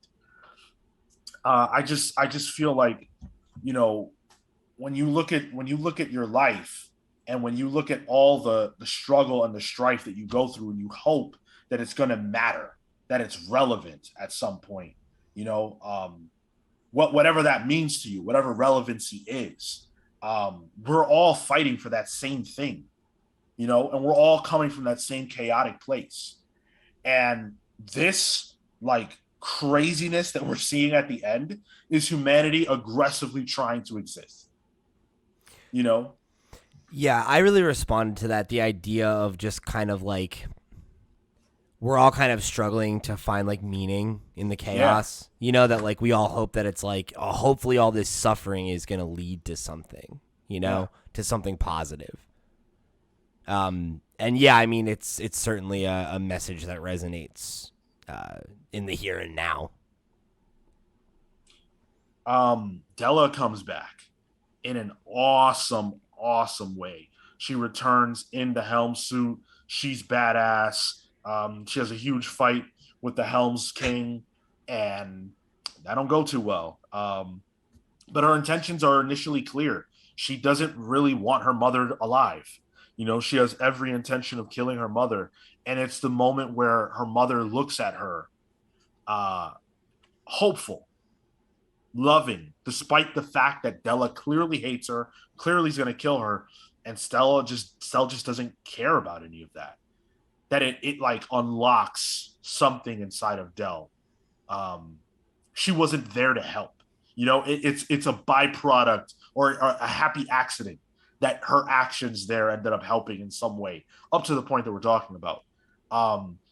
But Stella doesn't care. Like, my daughter's back, that moment. Like, we've been waiting for this since issue 1, 10 years for these characters. It's inspiring. It kind of shows that like love and hope can reach even the hardest people Hardest to reach. of hearts. Yeah. Well, I Absolutely. think also that it's one of the most persevering feelings for somebody. You could hold on to that for years and Your entire life. Yeah, and it could or could not come. And when it does, as much as the despair is self-fulfilling prophecy, this hope very well might be.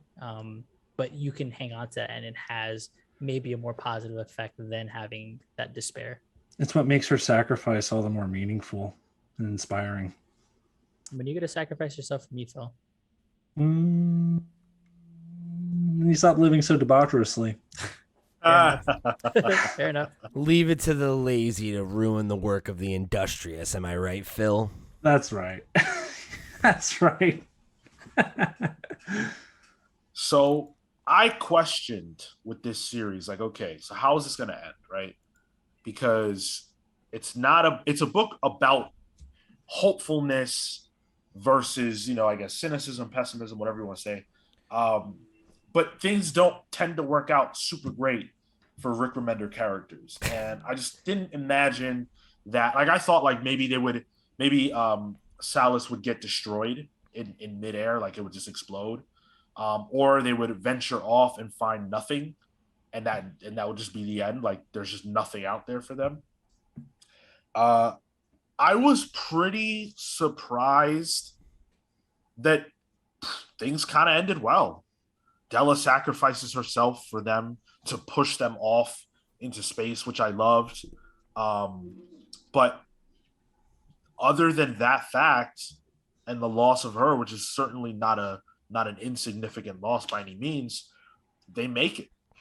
I had the same exact thought that you had as I was reading the last two issues. And I think, if anything, the book conditioned me to expect that, to expect the twist, to expect the fall after the sudden rise. And and as I was thinking through that, I also just thought, well, this is a book about Stell. It's not going to end any other way than she's not that she's going to be right, but that her hope will pay off. Yeah. And I think we get caught. The book ends in a moment where an upbeat for her, where if we've learned anything from the sequence of events, the next event after this might be a downbeat, because let's say society might fall, do whatever, right? But that's the pessimist view, that's the cynical view. But if we're looking at it from that hopeful, optimistic, ultimately flourishing view, there was only one way this book was going to end. And so as I turned the pages, I felt content, because this is exactly how I thought it was going to go. It was going to be this perseverance, and at the end, you get what you deserve, and for fighting for that long. Yeah, I think if it had ended any other way, it would have just been like I think it would have undercut the message. Yeah, like I think it would have been too bleak. Like I think it's a book that's so about hope and the human experience, right? And like this idea of of unity, right? And like working towards a brighter tomorrow. So I didn't think any of the main characters were gonna make it. I figured that most of them would all die for the cause, but that it would be like they die and they see it leaving the fucking atmosphere, and they're like, we did it, we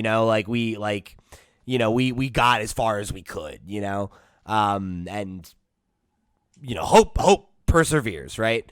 I figured it would end like similarly to this, but I thought it would end like in the future of like, oh, it's the future, and like we see human beings living on a new planet with a sky, and it's like a kid that kind of looks like that kind of looks like her, right? And it's like, okay, cool, her ancestors living on, and right, humanity has survived. Good for us, we did it. You're just happy that Della ate it in the end. I was. What the hell? I'm just kidding. She got a statue. She died a hero. If I could, I would really love to speak about that really fast. Yeah. So if you look at the cover of issue number 1, it is Della reaching out towards the helm suit. And in the last issue, as she is dying, you see a conversation that she's having with her father, and he tells her, she's like, oh, well, that's pretty cool. Like, I want to, I aspire to that. It's powerful. And he's like, yeah, but it's not privilege. It's not, you have to earn this. It's not something that will just be handed to you. He says, power isn't something anyone is entitled to. You have to earn it. And she says, how? And he says, you must stand in darkness and tend a dying light. And no matter the fear you feel, you must overcome despair. I love the fact that she did earn it in the end. at first, when she first gets into it, she had stolen it Right. from Tahoe, so it wasn't hers yet. It didn't. She hadn't earned it. And here in the end, she earned it. And I love that that is enshrined in the shrine, in the statue to her that we see at the end. Yeah, absolutely. Yeah, that's a good payoff. Yeah. And Extremely that's it. satisfying arc. Yeah. We see that they've, Zem and Stell have had a couple of kids, some new kids to repopulate humanity. How old are they supposed to be? I was so confused by that because it's like they comment on how Stell's like in her 40s, and then this is like I don't know what, like these kids are maybe 12 or something, or like maybe they're. The Neo Sapiens fixed it. All right, it took care of the genetics aspect. No, that's not the problem. I'm more like now they're supposed to be what in their 50s, and Stem looks like fucking Father Time. Like when he's like they aged more in peace than they ever did during the war. Apparently, yeah, which is was weird as fuck. It's just the hair. That's the only thing that's really making him look that old. Nah, yeah. But Stell looks like a grandmother. She looks like an old lady now, kind of like she's still got blonde hair, but like she's wrinkled and like it's like, isn't she only like 50? Like even Tahoe's wrinkled, probably mid 50s. Yeah. But even Tahoe and I keep forgetting her name. Mortali. They're both like they have like the early smile wrinkles and stuff. Like they aren't they like only in maybe their 30s. She's like 30. Yeah, maybe. Right. Like that's the thing. It's a minor complaint. It was just something that we got to it. And I was just like, damn, my man is really leaning into this Santa Claus look. Like. Yeah, he looks like I don't even know. Like, well, he looks like the Masahe guy, right? Yeah, he does. Yeah, I'm just looking at like this. It's on the second to last page, and he's sitting there like with his arms, like his hands on his hips, and he's just got like dreads spilling all over him. Like. Yeah, I'm not sure how long would you have to live to have that much hair? Like that's pretty nuts. I also love Marek there, like totally like a Terminator face, mangled as fuck. Happily. Yeah, I was like, this is great. I was like, they can't give my man a new like face cover. Like when they met IO, like he just looked like a dude. Like, you know what I mean? Nah. He's like, nah, it's cool. And I love how I thought it was really funny when the kids are like, oh, it's so pretty, Uncle Marek. And it's like, yeah, our uncle, the horrifying fucking cyborg monster. Hey, they're into it. I know, it's just like these kids are going to be hard fucking core. It's like, oh yeah, it's my uncle, the Terminator. Phil, how did you feel about the end? You're muted, bud. I loved it. I think it really fulfilled the entire central theme of the book. Humanity lives on, and Stella's able to see it through. I don't think, we saw a lot of characters die throughout this story. I think by the end, I think Stella's sacrifice is meaningful enough that we don't need to see any more bloodshed at that point of our main characters. So, yeah, humanity lives on. Yeah. I was extremely satisfied with how this book ended. I wanted to make sure that, because obviously this book ended really recently. The last issue came out February, I think. Yeah. And, I was like, you know what? Cool. I'll read this for the show. I'll finish it because obviously we know we're gonna do a book club wise for a while. So I was like, I'll finish this on the show, or for the show rather. And this was an incredible experience. Such an awesome ending to what has been a long journey. Like I'm sure Rick and Co wish they had been able to finish this sooner, but they took their time, and I just think it was awesome. It was worth it. Worth it. Yeah. Final thoughts. I wanted to just comment on the fact that it's called Low, and the book itself starts from below where you would typically start a sci-fi story. You're on the ground, you're on the basis of planet Earth looking up. For them to just look up is to be back on the ground. I think that's literally how low these people are, that they're in a space where there is no sunlight, and the only light they create is that comes out from them, that they emanate based on their outlook. And I thought that was such a good metaphor, one from a title perspective, two from an art perspective, and then three just thematically. Everything here worked together so well. Outside of I feel like the minor criticisms towards the back end of the book, I have no other complaints. On the art, super minor. We went through it. Narratively, everything was cohesive. This was a very strong showing, Sean. So I really appreciate this being the book that we tackled. Like, and this is probably going to be my second ever, I think, Remender book, honestly. And from here, Black Science is, I think, something that I have from one of the Image Humble bundles that I'm gonna. Oh shit, I have that too. Yeah, yes, I'm gonna devour that shit now, because if this is equally as like, not like sad, bummy and shit, but if this is of that caliber, then I'm probably gonna enjoy this and whatever else he puts out. So this was good shit. This is like a 9, I think, a 9 out of 10 for me.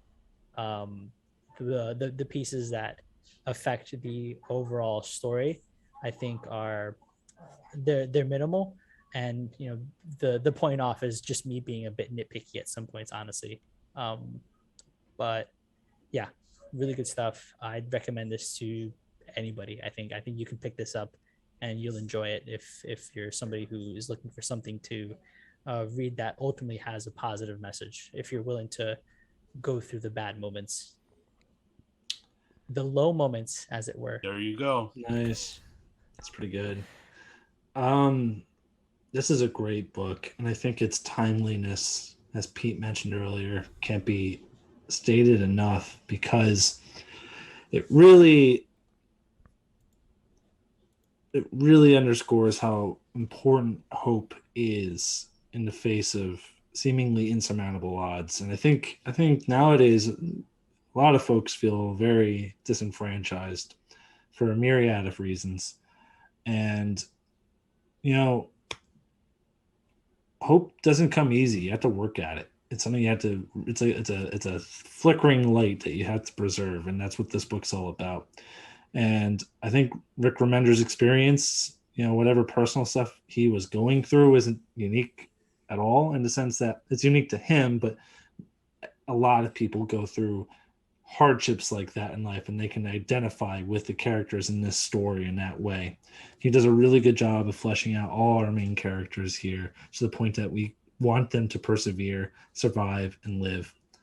I think the art is mostly good. I think the world building is phenomenal. Like I said at the beginning, this is like a hard sci-fi story, and that you have some really elaborate world building.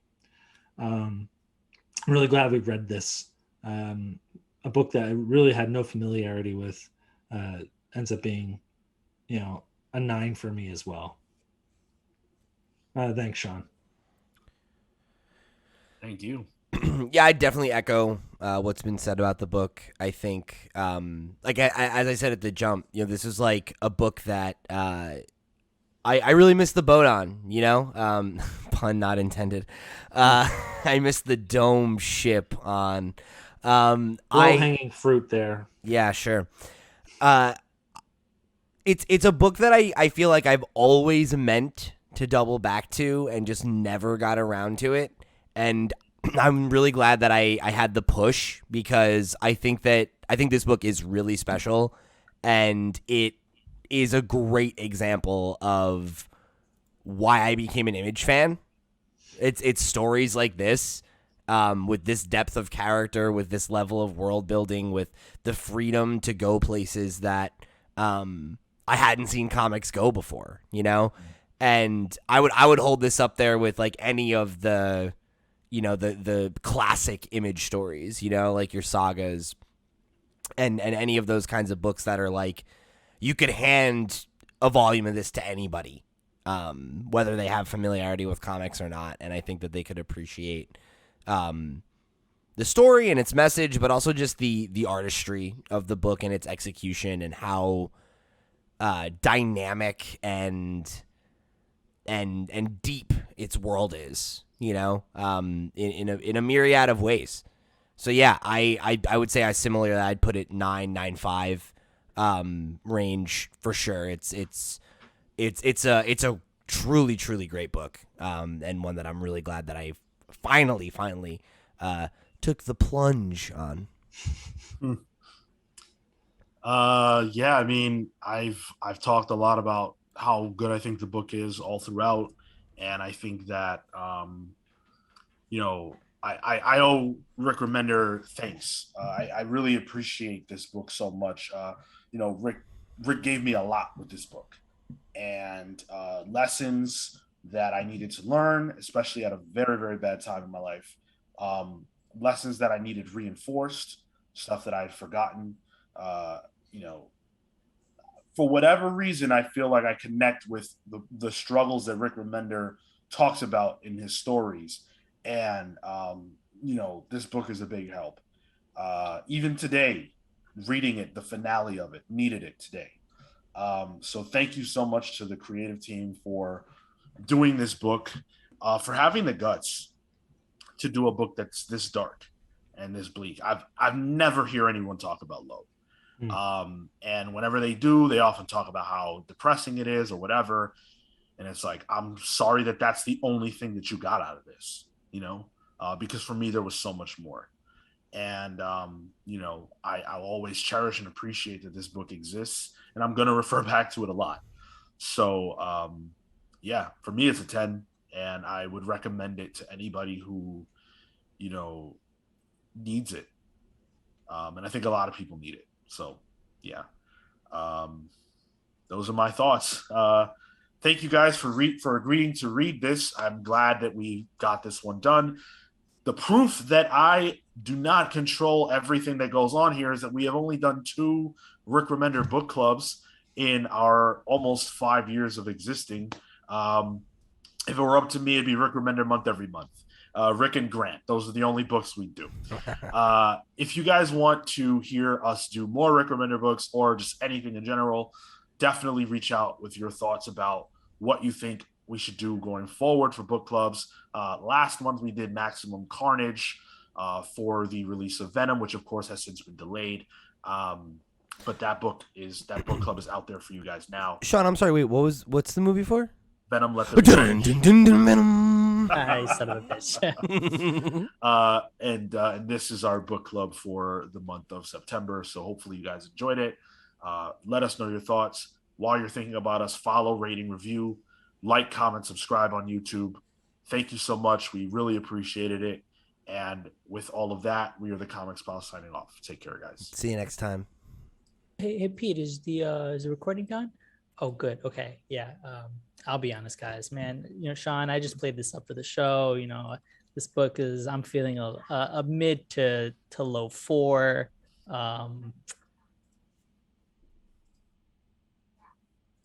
That's the whole bit. That's it. That's the bit. That's all you got for me? That's all I got.